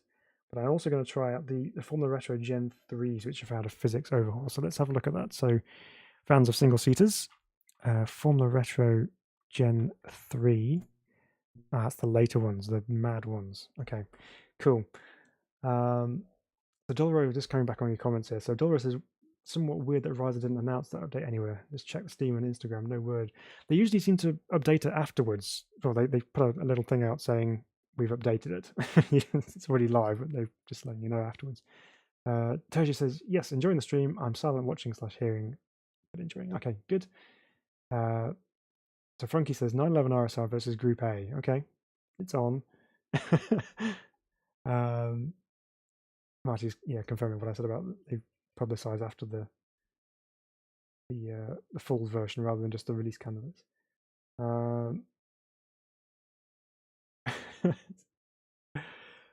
So yeah, good stuff. Right, let's try the Formula Retro Gen 3s, and I think there's only really one option to try here, and that's the Formula Retro Gen 3 Turbo. Just because it's just insane. We'll go back to Tourmaster Rio Honda and give this another try and some single-seater machinery. But yes, 911 RSR we need to try because there's been some updates to, I believe, was it the diff? The diff change on that? Yeah, LSD model for GT Classic cars. So I'll give that a try. And we'll pitch them against the Group A. We'll do a bit of a race with them in a minute. Okay, well, super fun update so far. Here we go. I can't remember what button I used to increase the boost. So we'll go back to the garage and we'll drive it on full boost because, let's be honest, that's what you guys want to see. So we'll reset to defaults just in case, and we'll go to here and we'll find, where is it? Boost pressure, 65%. That's for wimps. 100% is what we're after. Here we go. Right, let's take some uncomfortably quick laps of Tourmaster Rio Hondo in the Formula Retro Gen 3 Turbo.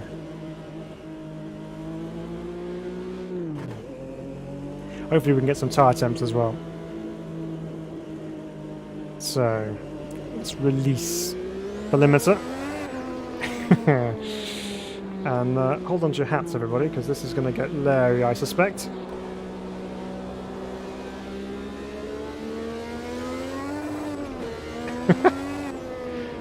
Boost. Right. Nothing, nothing, nothing. Power.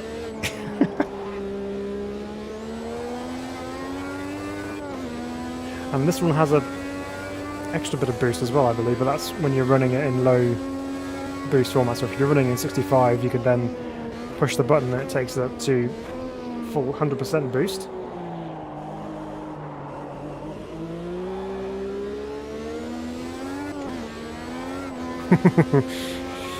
Easy now. A little bit of stuttering that time around. Stop.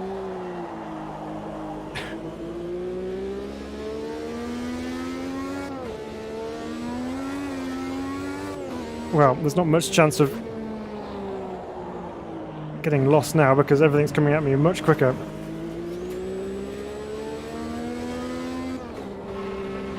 Full throttle is going to be a bit of a luxury in some cases around this circuit, in this car, in this particular setup.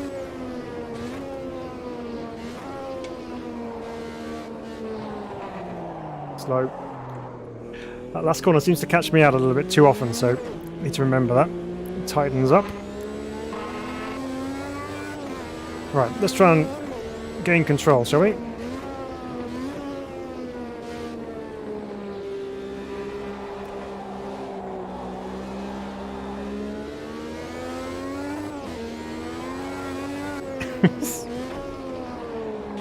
Got to get back on the brakes as soon as you get on the power, almost, because it's just...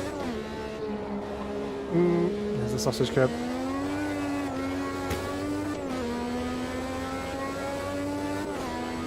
Right, okay.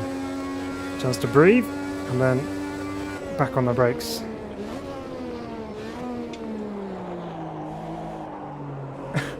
Even then didn't make the corner properly. Driving these cars in real life must have been such a balancing act.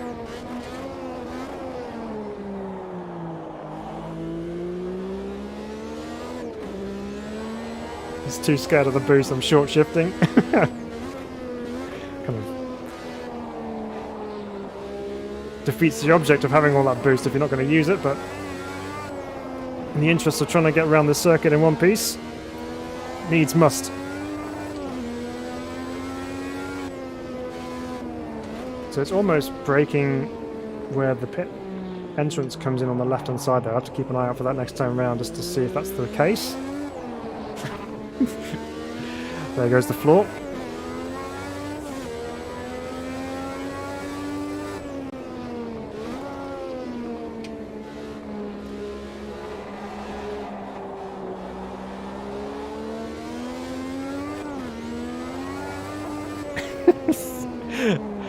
Rear end just complaining bitterly at me, trying to put the power down through those still quite large rear tyres. It's just not quite capable of dealing with all that power which is coming its way. Right, so this time I think we have to brake before the 200 just to make sure we actually make the apex. There we go.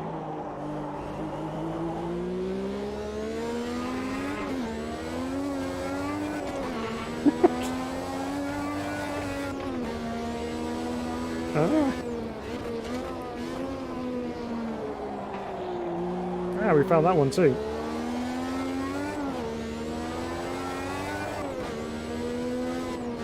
Can we make it a complete set of apexes? Maybe. Not that it's going to be a particularly amazing lap, but...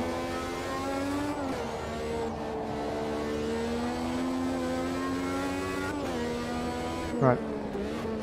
Yeah, so it looks like pit lane entrance is a reasonable marking, a brake marker for the last corner. The induced Scandinavian flick with the boost. And then we've gone 9 seconds quicker than our fastest lap just purely by holding onto it a little bit more. That thing's just a mad contraption, isn't it? Oh dear. Right. Okay. Let's get some other cars involved, shall we? And we'll do that 911 RSR versus Group A battle. So we'll do it both ways. So I'll try the M3 to start off with, and then we'll reverse the situation, and I'll do the 911. So go back to races. Oh, of course, Fusca's favourite. Right, Group A's. Where are you? There you go. So we'll go with the M3. We're not going to go to Gran Lluvia kart circuit. That will not be what we're doing. Well, let's take this to Buenos Aires, and we'll try. Which one should we do? We want to have one with. We're going to do number 8, I reckon, for this one. We'll use that layout. There's a bit of a mixture, so the Group A cars can come into their own during the tight sections, and then the classic cars will be able to stretch their legs around the quicker sections. So we'll do a quick 5-lap race around here, and get our multi-class setup here. Do all those. So we want Group A's, obviously, and then we want GT Classics. Where are they? Saw them a moment ago. I've lost them. There they are. So that's cool. We'll put that back down there. That's where it was before. Random position. That's what we want. And yeah, let's go. So, first race on the new circuits with Again, another newly updated car we've not driven yet. So see how this goes. The M3 was always one which was slightly easier to drive compared to the Mercedes. It had a bit more of a manageable streak to it. So it'll be interesting to see what it's like now with the new updates. I can't remember if I actually put qualifying on or not. I think it's just straight into the race. But we'll find out when we get in there.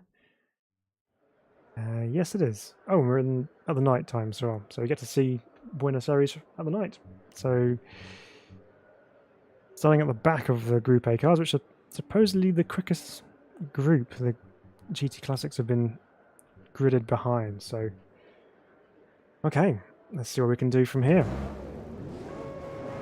Engage first gear for 5 laps around Buenos Aires circuit. Into the darkness. The Porsches have the superior traction off the line, obviously.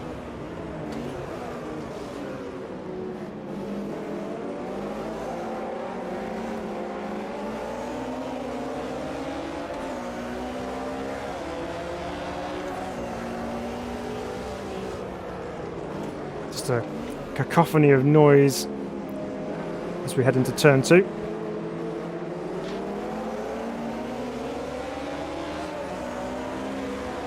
Hard to concentrate on your own engine sound, actually. Well, that's cool. See some high-rise buildings in the distance there with the lights on. It's a nice little detail.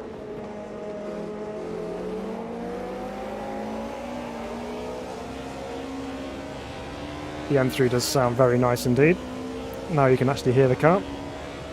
Well, you can see the lights on the mast there as well to warn of any potential low-flying aircraft or low-flying cars if you hit any curbs too hard.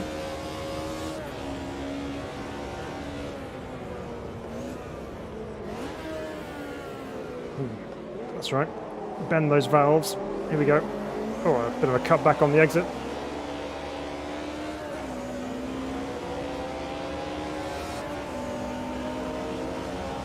Mercedes stays ahead for the time being.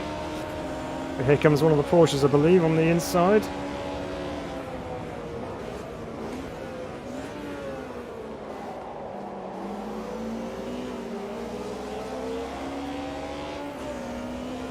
Well, that's 1 place gained. Let's see if we can add some more to our tally as we progress through this race. Quick dive down the inside.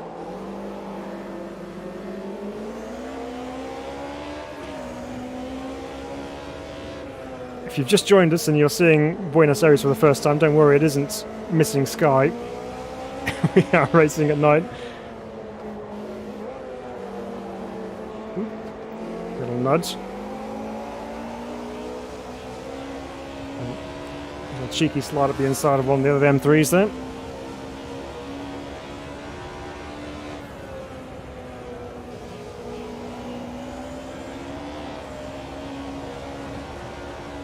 Use all that runoff to our advantage.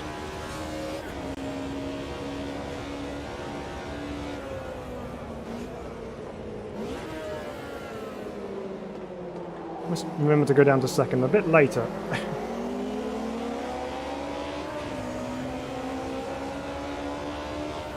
Well, the M3 is driving nice so far. We are getting some very small stuttering. Hopefully that's not coming about too badly on the stream for you guys, but we'll put it back to daytime for the next one.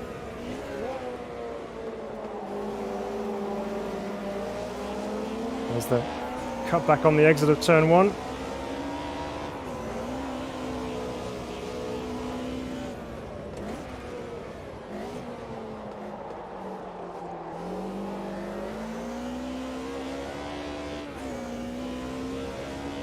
Well, so far so good.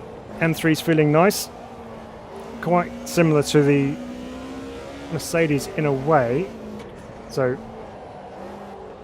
slightly oversteery, but not overly so.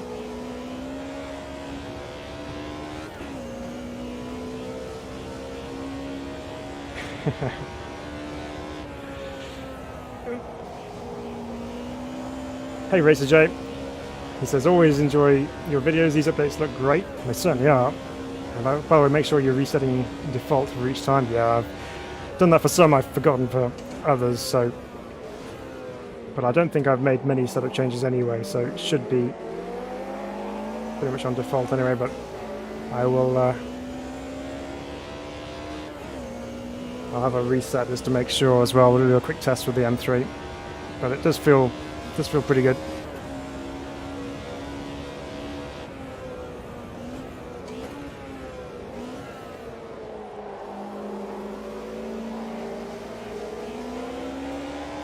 You can have a nice race around here as well. It's quite a good racing layout.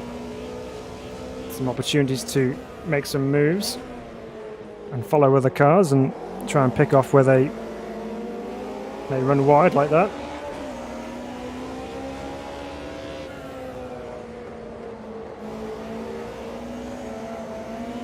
Oop. We got run out wide ourselves. And Mercedes is back up the inside of us. So, carrying on what Racer J says, mods are very good for MS2 right now. I made a video yesterday for one. Oh, okay, cool. Yeah, there's more and more being added.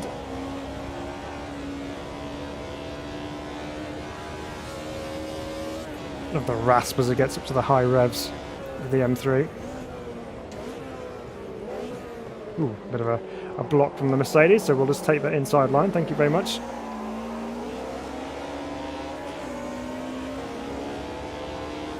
He is side by side with us though.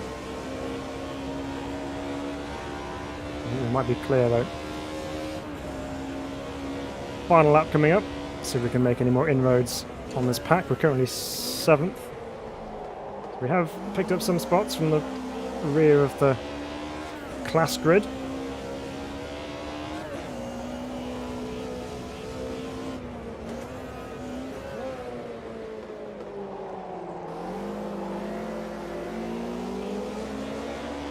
Definitely have the advantage over the AI on the exit from that corner. Oops. Too ambitious with the cut.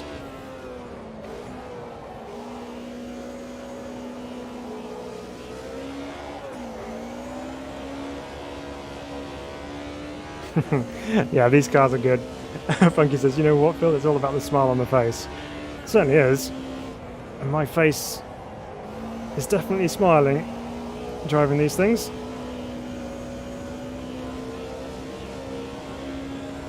Down to the last corner then. Any opportunities for a final lap move on this Mercedes? Let's try and get the cut back on the exit. Oh, he parked on the apex. No room there. Let's check out the audio bouncing off the wall. Can you hear anything? Yeah, a little bit. Just subtle though. So there we go. So that's racing with the M3. Feels very nice as well. Oops, crunch. Right, let's go back. We'll turn the lights on so you can see where we're going. And we'll swap out for the 911 this time around. So I'm go back to the middle of the day. That's better. Right, GT Classics somewhere here. There, just below it. Right, 911 RSR it is. We'll check that. Yep, still good. And we'll do the same circuit this time in the daylight, so we can see where we're going. So not so much going to be not a massive change for the 911, just mostly focusing on the limited slip diff. So there may or may not be a noticeable difference here, but we'll find out, and I'll let you know if I do feel anything different. But this car, last time we drove it, was very fun, so looking forward to driving this one once again. So here we go then, loading in now. Ah, that's better. We can see. So where are we on the grid? We are plumb last. Brilliant. Nothing like a good challenge, is there? Here we go then. Let's, just in case, reset the defaults. And go again. Right, engage first gear. And away we go. As expected, a demon start with the heavy rear engine 911. Already engulfing quite a lot of the field into turn 1. Try not to take anyone out. There we go, nice and neat through turn 1. That's what we like to see.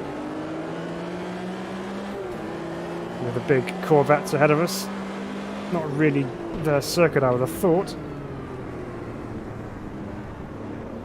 Let's see if we can go catch up with some of these Group A cars.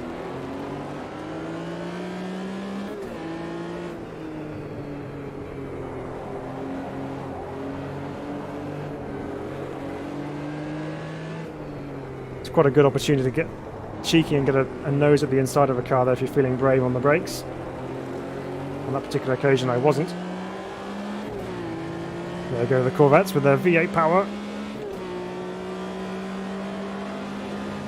Speaking of which, one's having a go on the inside, but we've seen off that attack for the time being.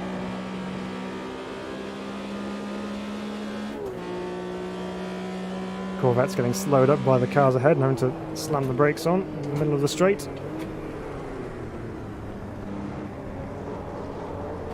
Come on, let's go.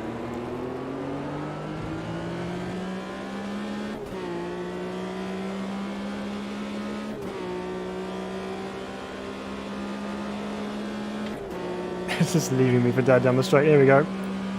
I'll brake later than you.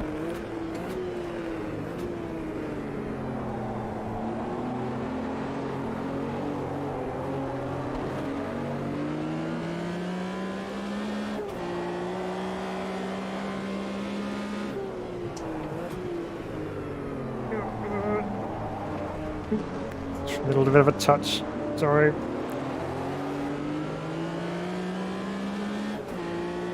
We've got to make hay through the twisty sections before the Corvettes get to their favoured straights.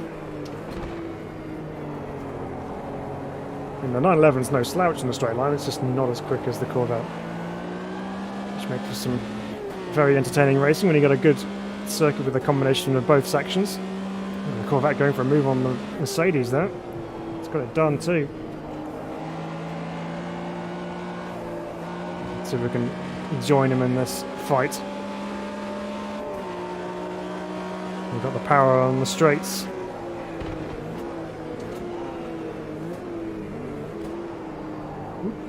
First gear having a little bit of lock up on the rear axle then.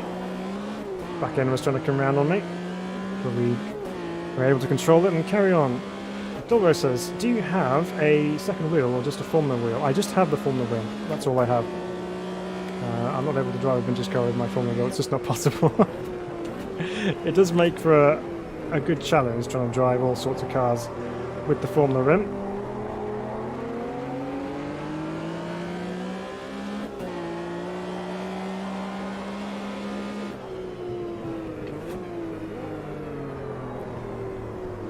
Let's use our sneaky inside line on the exit here. And then use the wide rear end of the 911 to solidify the place. Nicely backed into there. Little slide on the exit.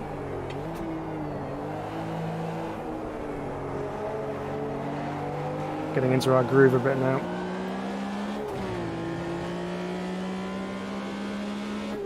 Racer J says, now we know why they overtook each other sideways. Yep. Because they love it. Love going sideways. Oop. Thankful for that extra bit of painted tarmac there.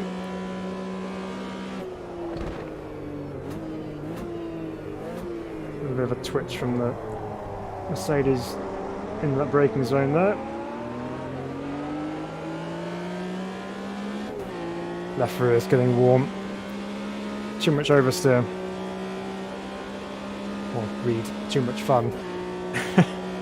Right, down to turn 1. Can I outbrake at 190e? Yep.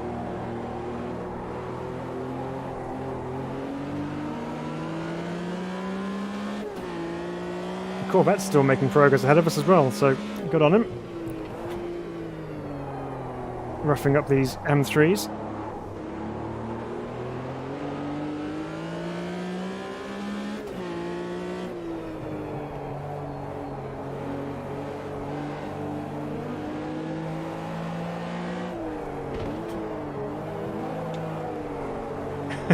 There's that sneaky move at the inside. And a beautiful slide on the exit as well.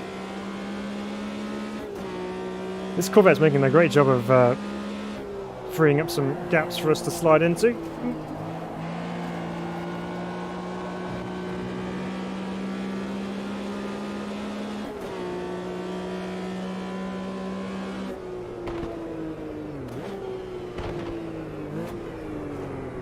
Penultimate lap, got one more to go.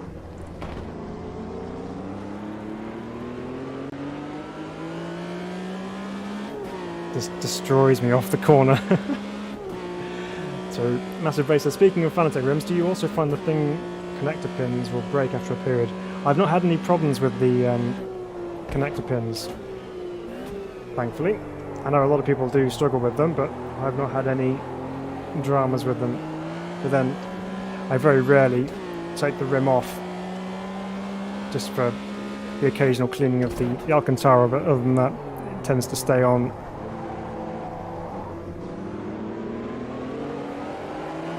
Here we go, we got the Corvette.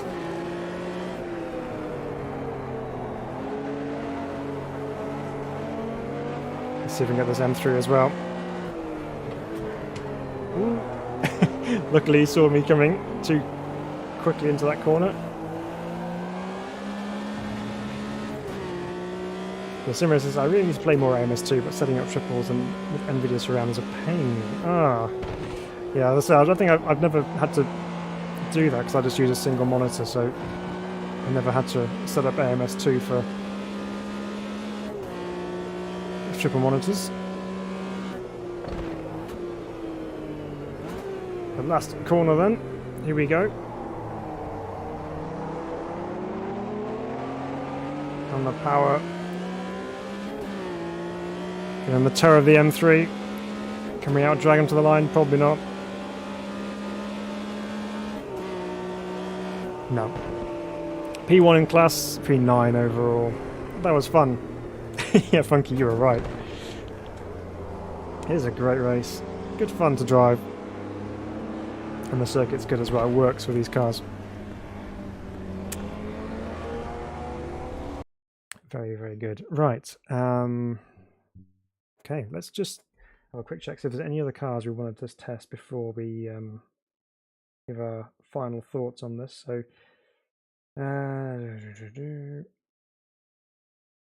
okay, so yeah, there are. Let's go jump into those. Test days then. The tyres were certainly toasty at the end of that one, that's for sure. Okay, so we'll start off with Copa Classics. There's the B and the FL, so these have had physics adjustments as well.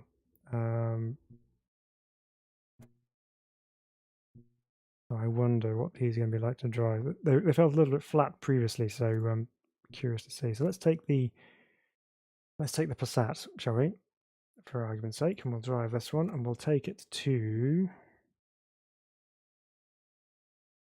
Where should we take it to? Let's give Cordoba another run.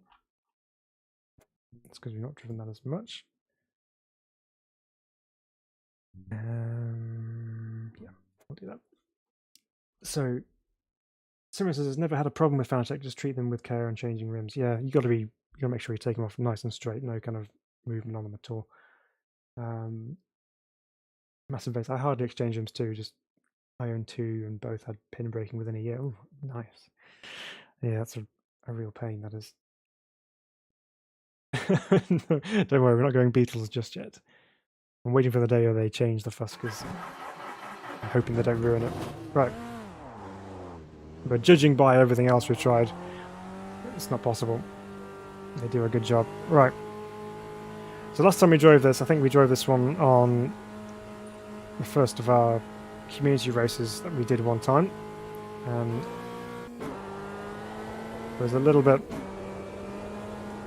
average and not really that interesting to drive. So let's see if that's changed. The Pumas are nice. Yeah, they are good. There's just so many cars to try. It really is, yeah, very spoilt for choice.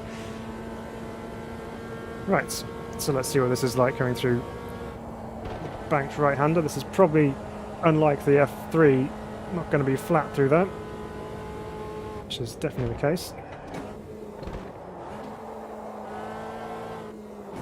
So this Passat is front-wheel drive, like the Mini. So let's see how it behaves on track.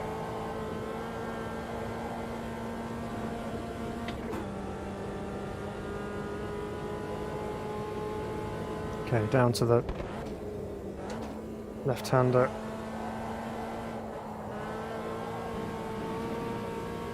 Again, good feeling through the wheel as well, so it's oops, where is he reading comments, missing braking points? Yeah, so good feeling through the wheel. Get a good indication of what the car's doing underneath you. Simracer says, why is the guy waving you out of the garage dressed as a driver? Always thought that was odd. Yeah, I mean, you do see some some mechanics on pit lane wearing full fireproof overalls and helmets to protect them. Not necessarily a full face one like a driver would, so yeah, that's a little bit odd, but you can never be too careful. When you got people like me driving down pit lane, you got to make sure that you're protected. So, yep, safety first. Right, again through the fast sweeper, just a slight lift off, but keeping some of the power on to keep that front end dragging us through. Just enough speed washed off to keep us on the island. Not a second gear corner, even though it is relatively slow. So this left-hander was flat in this car, I believe. Marginal. You have to get on that inside curb a little bit more. This one certainly isn't. Get it nice and wide on the turning point. Extend the corner out.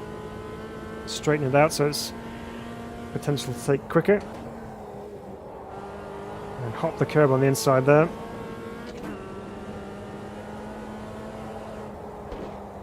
Oop. Rescued it with a downshift and some throttle.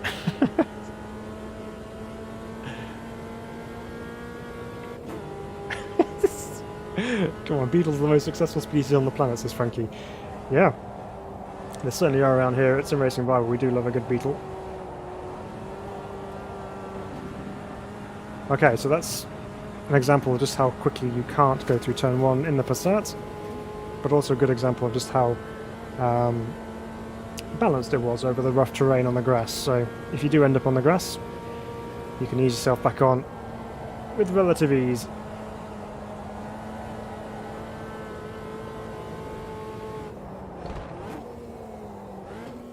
No, it makes you want to go down to second gear, but I don't think the gearbox and the engine will like that too much. Simracer says you should wear a giant Orville duck outfit instead. You'll certainly stand out, that's for sure. Next week the mechanic in the pit lane will show up with a hands device in case Phil has a bad day. It always makes me laugh how the people driving the carts have hands devices on, even though there's no harnesses to hold them in place. But that's fine. It's all fun. So again, this is probably not the best circuit for a front-wheel drive touring car as such, but driving-wise, there's a little bit more elements of being alive to it. It does send quite a good amount of feedback through the wheel, and it's not so much of a lifeless drive as it perhaps was beforehand. So with a whole pack of these Copa Classics, could be a good race. Thomas Damman, welcome. Welcome, thank you so much for subscribing. Good to have you with us. I hope you are enjoying what you're seeing this evening. Thank you for spending your evening with us, watching me test out these brand new updates for AMS2. I've certainly enjoyed testing them, and would highly recommend anyone go and try the release candidate and get their hands on it for themselves, because some really good add-ons and good additions to the title itself. think there's a new sound there for the bottoming out. There's a nice kind of metallic scraping sound when you hit the curbs, which I would know because I found that happen quite a lot this evening. What also is good with these particular cars is you're now feeling lift-off oversteer. So going into some of these corners, and you lift off mid-corner, the back end comes around. So that's one of the traits of a front-wheel drive car, is that lift-off oversteer. So yeah, good improvement again, as has come to be the case with all these cars we've tried. Marty says, Phil, promote your Discord, etc. Yes, okay, I will. Thank you, Marty, for the reminder. We do have a Discord. We have a Discord channel, which should have the link in the description, along with our Facebook and Instagram pages as well. So please do check those out if you haven't already. We try and post as often as we possibly can on there. But on the Discord channel, obviously, you can ask questions as much as you like, and I'll get back to you where I can. And yeah, so feel free to check them out. Thanks, Marty, for the reminder. Right, other ones to check out include, let's pick up the pace slightly with some more rear-wheel drive action this time. We're going to go with the 99 Omega stock cars. We're going to taste this one out. We're also going to go to Cordoba, except this time we're going to put them together in a race. So we'll do the same class, and we'll go find our Omega stock car again. Do a 5-lap race around Cordoba.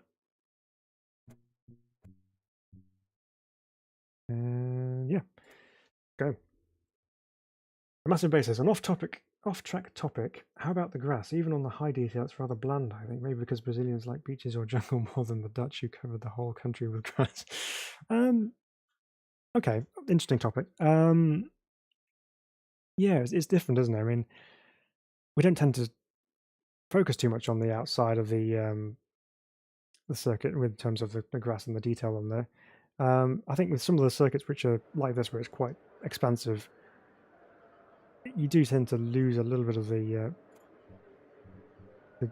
understanding of the detail of it. But I think, I'm not sure what I got my settings on, but it should have the grass being rendered on there. So yeah, I mean, it doesn't necessarily detract from the driving feel, but it's yeah, sometimes it adds that little bit of emotion by having some nice grass. But it may just be really nicely manicured. It might be really well cut. Dr. Bing Bong, welcome. Good to have you with us. Any noticeable differences in cars with ABS?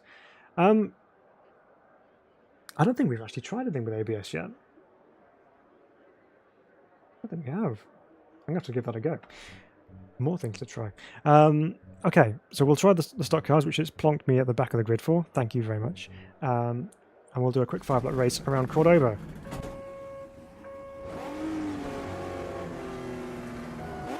Now, here we go.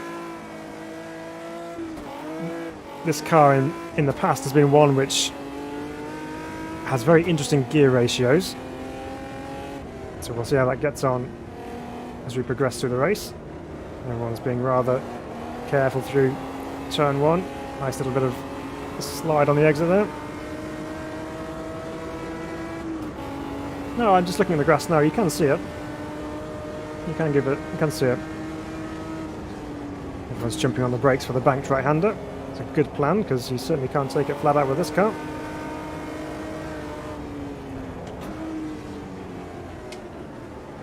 It is in third gear, I reckon. Again, a big handful of opposite lock on the exit. Fire breathing what I know as a Vauxhall Carlton, but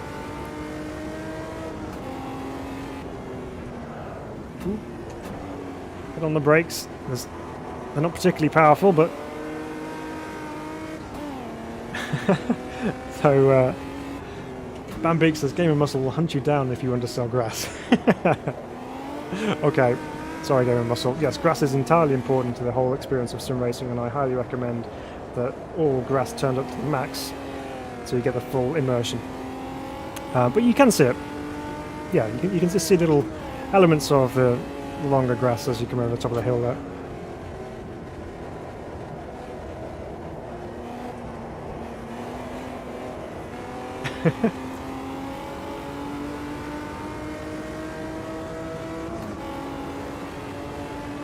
So Funky says, I know you guys won't believe this, but I won an online race. What?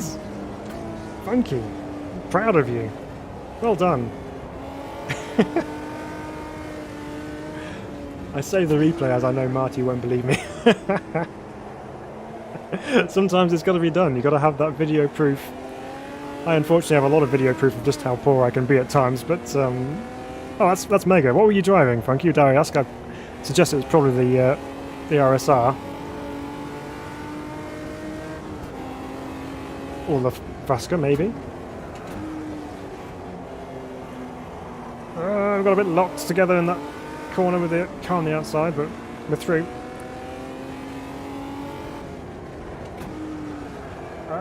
Stop. Must remember, it's quite a heavy car, and the brakes are 1999 specifications, so not modern day standards by any stretch of the imagination, but we're doing okay. So low poly grass equals less grip loss. Ah, yes. So the more detail you have in the grass, the harder it is to drive on.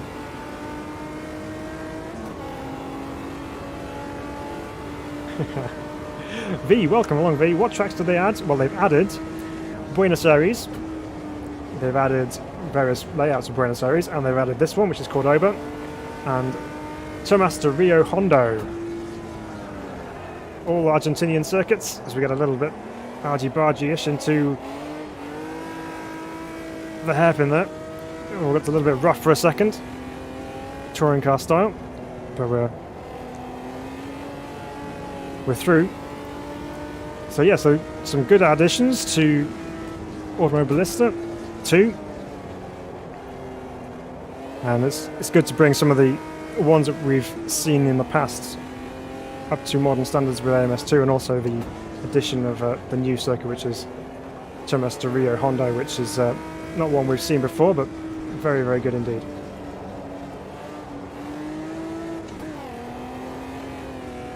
So driving wise, the Omega 99 is actually quite nice to drive. It's got a good amount of movement underneath you. Feels quite solid as well, which of course it is. It's quite a big car.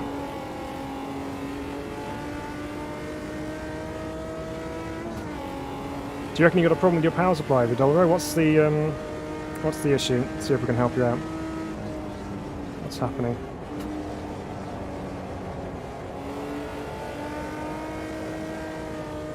I wanted to do this as a race around Cordoba because I'm just reaffirming the grass situation. See, it's not that dull. There's stuff going on. I wanted to do a race around Cordoba to show you that it is a good raceable circuit, which I was able to do up until the point where I went off and then lost all the positions I'd gained from the start. But it is a circuit you can race on and have a good race as well, because some good overtaking opportunities and some chances for some good battles as well. Slow down. Oh, I've just lost the plot now. The grass is slippery, actually. Craig Dixon, thanks for mentioning that, because I've noticed that the grass is actually slipperier than it used to be, I think. So that may have changed. But yeah, you definitely... you can definitely feel the difference of the grip levels on the grass. But yeah, so there we go. So that's the Omega 99. Very good. Very good as well. And just one other one I think I wanted to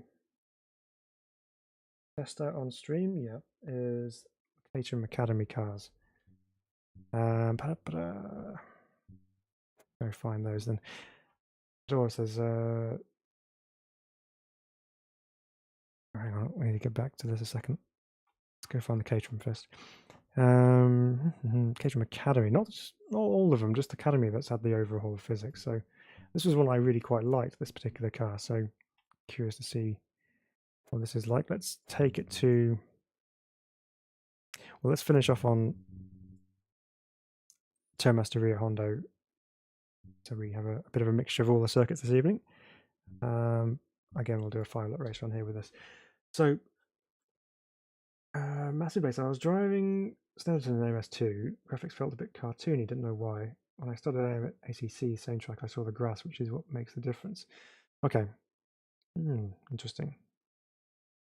Yeah, no, it does make a difference. It's maybe subtly.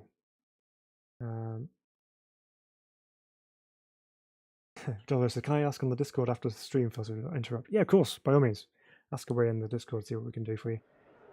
But Frankie says, oh, coming back to his race win, it wasn't the RSO, it was a Gen 2 F1 around Cascavel.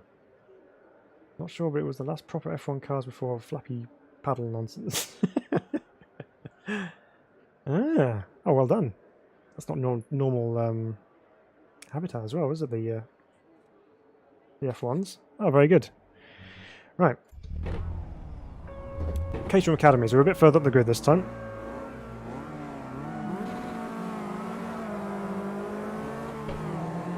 Are GT3 only ABS cars? I don't know. I'm sure there must be some other ABS carrying cars in AMS2 other than the GT3s, but that's a good point. You remembered about the ABS, and I will do a test of that after we've driven these Caterhams.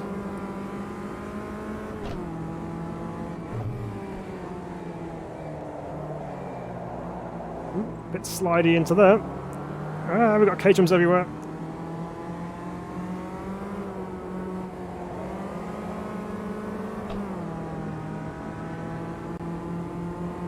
Grass is slippery in real life, but I've always thought it's particularly bad in AMS2.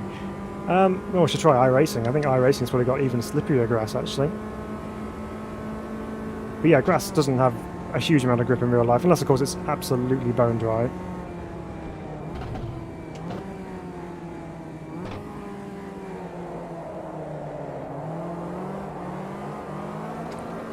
So this is obviously the lowest powered of the Caterham options in AMS2.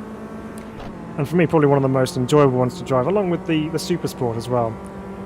But the Caterham Academy cars will just offer a nice balance of power and cornering ability. I just need to find where that cornering ability is.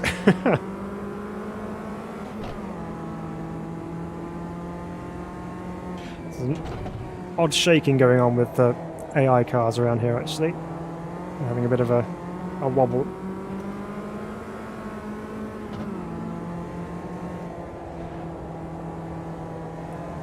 Big long corner, and the usual kind of push you get with the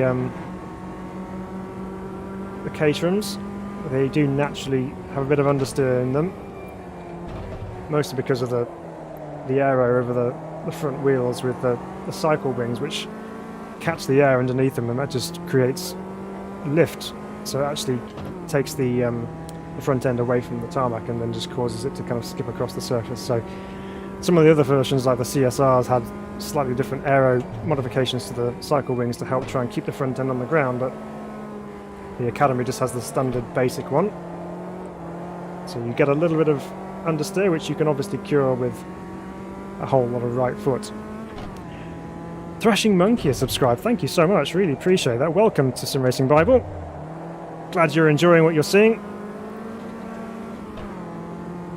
I'm currently getting dropped by the guys ahead. Oop, there's the sausage curb, which we didn't want to hit. Met by a few other things we didn't want to hit. Ow. Ow. Just because I'm sat in the middle of the track doesn't mean you have to pile into me. Okay, so the Caterhams then. Rather good, but also you can crash. All right, well, let's try some AVS then. Right. So, also finding, says Craig, if you rob another car, you pile off. Okay. We did get a little bit hooked up with some of the Omegas. That was interesting. Let's do the ABS test then.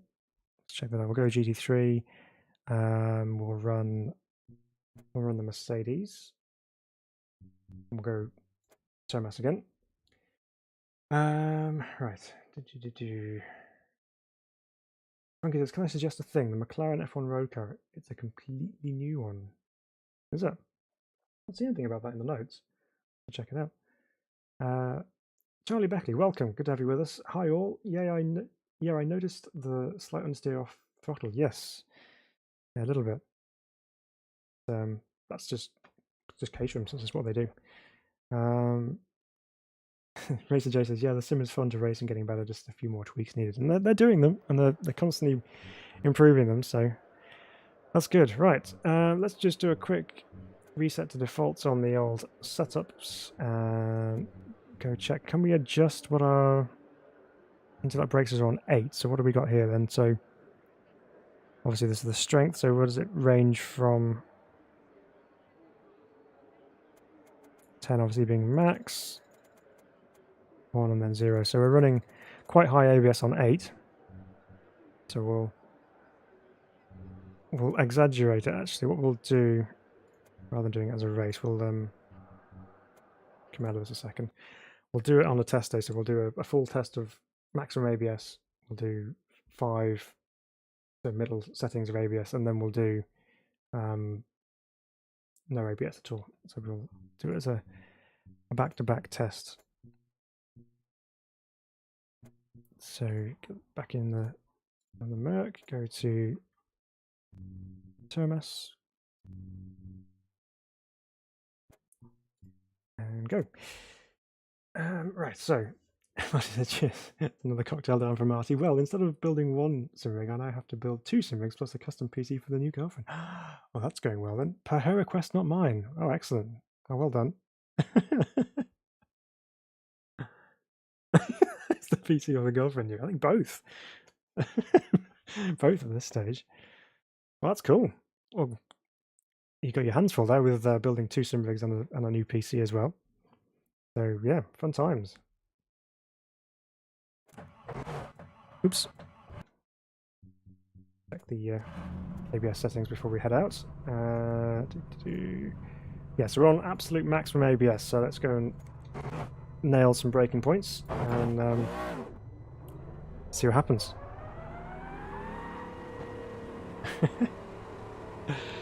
Well, hello, Marty's girlfriend. Hope you enjoy your first forays into the world of sim racing.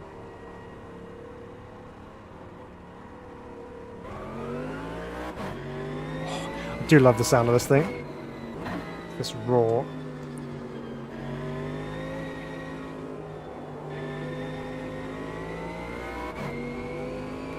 Okay, so obviously the main test is going to be at the end of the straight.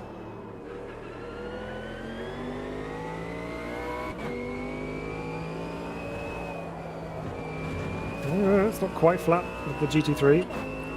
Right.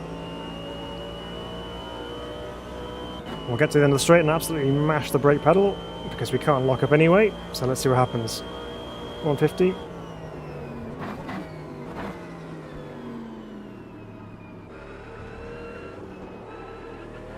Okay. Quite devoid of drama, as you'd expect, because the ABS would keep control of it all. So we'll do a couple more brake tests with it, just to see what the feel is like, and then we'll introduce some locking.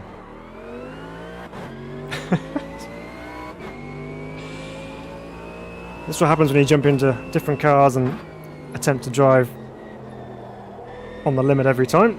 It's not always easy. Right, left-hander. Yeah, again, it's just kind of in between as to whether it's full throttle or not.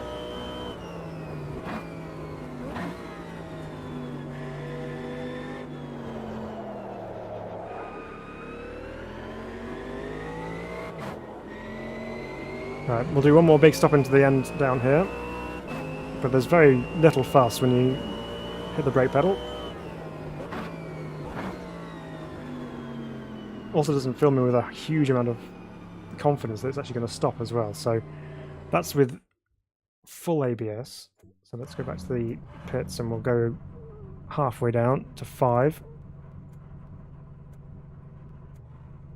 And try again.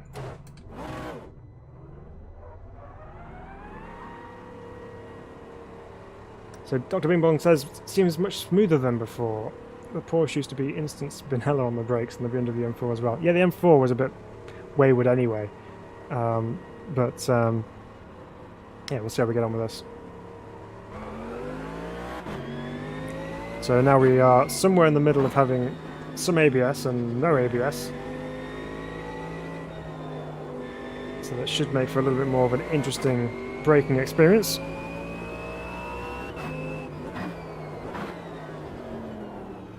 You can hear a little bit creeping in on the sounds there. Yeah, it probably is flat through there, it's just I had the wrong line. Right. Funky says, yeah, GT3, no drama and no fun. Right. There's a little bit of a grab then, just as I initially hit the brakes. It did seem to sort itself out. But you could just tell there's a little bit of a lock-up and then got back to braking efficiently. This is the corner I missed last time as well. Too busy not paying attention.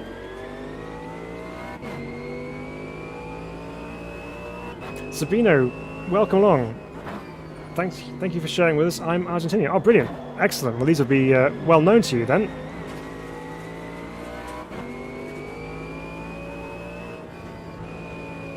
Which one's closest to you?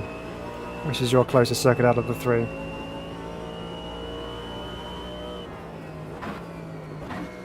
So into this one here, which was from kind of mid-speed, not full high speed. There wasn't any noticeable lock-up into that. But when you get to the higher speeds, maybe that's where the real difference comes in. So again, mid-speed braking into here. Yeah, so no real lock-up going on into there. And then we'll just test it again into the full braking zone at the end of the straight.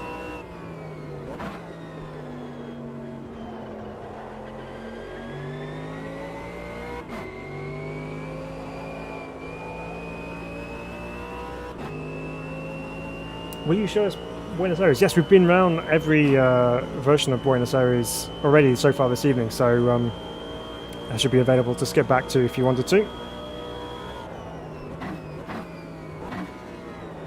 Yeah, again, just an element of locking just at the very beginning phase of the braking there, but nothing really obvious. So I think it's time that we just lower that down even more, I think. So let's go back here. I'm actually tempted to just put that down to halfway again. We'll go 2. And give that a go, and then we'll just turn it off completely, just for fun. Dolro says, "At Funky, I don't know, but I enjoy GTE much more than GT3, feels more raw for some reason." Yeah, so GTE obviously has no ABS at all, so it's a little bit more of a fine art trying to get the braking right in those cars. Yeah, GTE is good fun. Victor, welcome Victor. Good to have you with us. It says, what does AMS2 have from Project Cars 2? Do you still feel any resemblance? No. I've not driven Project Cars 2 an awful lot, I will be honest. But what you can tell, which is a big difference from this and Project Cars 2, is the force feedback, for one. It's more detailed and nicer to use. But yeah, I mean, looks-wise, and a couple of maybe of the graphics and things for like the heads-up display is what you would notice, but in terms of drivability, no, they are very different. So we're on setting 2 for ABS, and I'm still not really seeing much in the way of locking, so we'll give it another go. We'll get it stopped into here this time.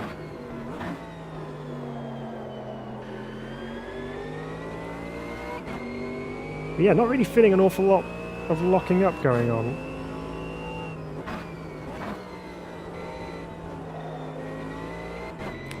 Obviously, I'd recommend, if you can, to drive GT3 cars with as little ABS as you feel you can get away with.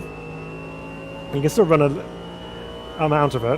fair amount of ABS if you want to, and get away with it, but for out-and-out performance, having less ABS on and controlling it with your left foot is more beneficial, so the less you can get away with, the better. Okay, one slight bit of a lock-up again as soon as we hit the brake pedal for turn 1. But again, no major drama when it does happen.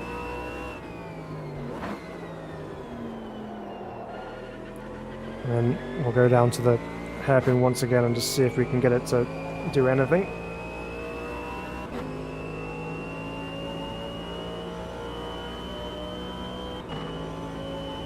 There we go. Build as much speed as we can and then mash the brake pedal. Yeah, yeah, not a great deal there to report. So let's just turn it off altogether and just see if we can actually get any locking whatsoever. Right.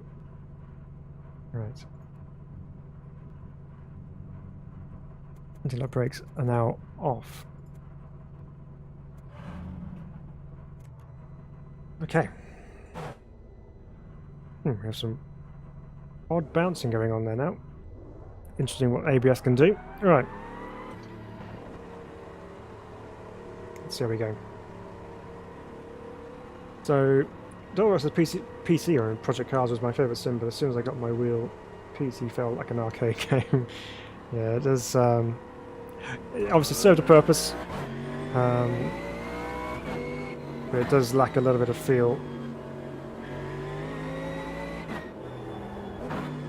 Marty's like, where's Frank? We haven't seen him all evening, have we? But that's okay, he's probably got things going on. This was very much a last-minute scheduled stream this evening. Oh, hello.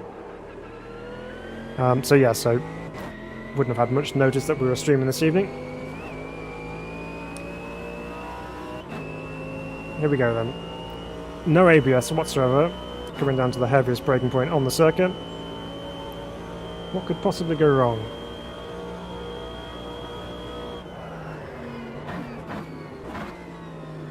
There you go, much more locking going on into there. It was quite interesting actually, it really pulled me in. It's kind of, you felt the car pull to the right actually. It's had a little bit of steering lock on going that way anyway, but interesting feeling as you get on the brakes. Yeah, and there's that horrible kind of skatey feeling knowing that you're not going to make the corner because you're just not slowing down.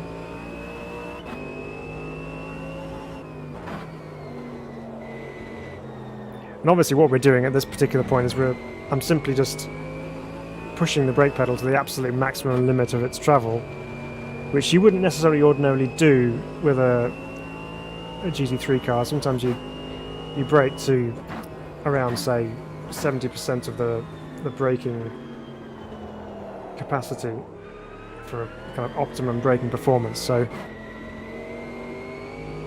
we're just simply trying to exaggerate the ABS kind of settings and feedback. But even without the ABS, you can give the brake pedal a really good hard press and not really get into too much trouble, especially in the mid-speed corners like that first corner there, and into turn 2 as well. You can give it a good solid press. It's just when you get up to the higher speeds where you have to be a little bit more wary.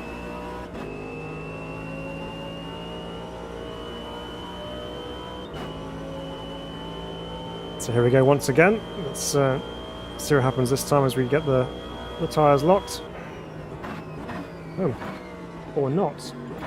Now we have tyre temps as well.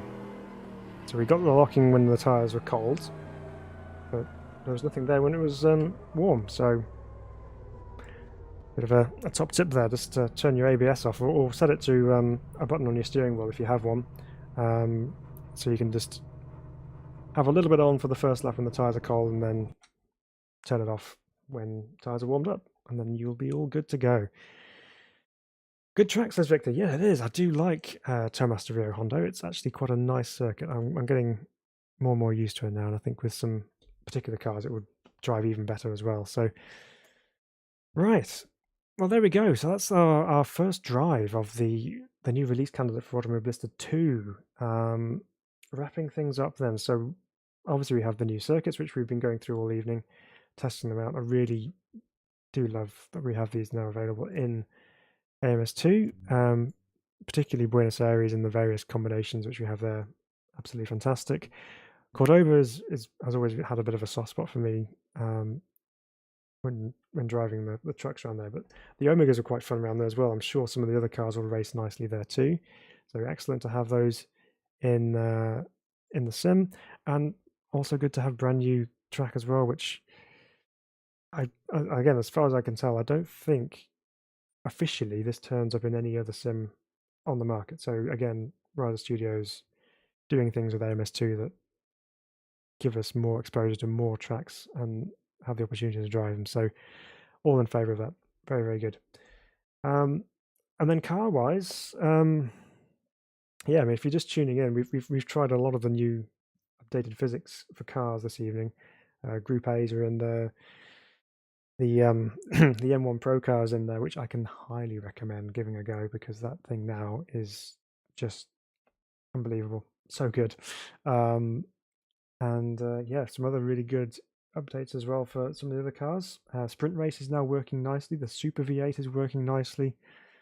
Just all round, thoroughly impressed. So encourage you to go give it a try. Download the release candidate, and it's available for you to give it a go now. So yeah, definitely go check it out. Have some fun. Let me know your thoughts in the comments below as well. And yeah, for sure we'll be running some more laps with these cars and these tracks as well in the coming days. So again, thank you so much for everybody for your participation this evening. Thanks for being here. Thanks for watching along. I hope you enjoyed seeing what we've been up to this evening and had a laugh at the same time.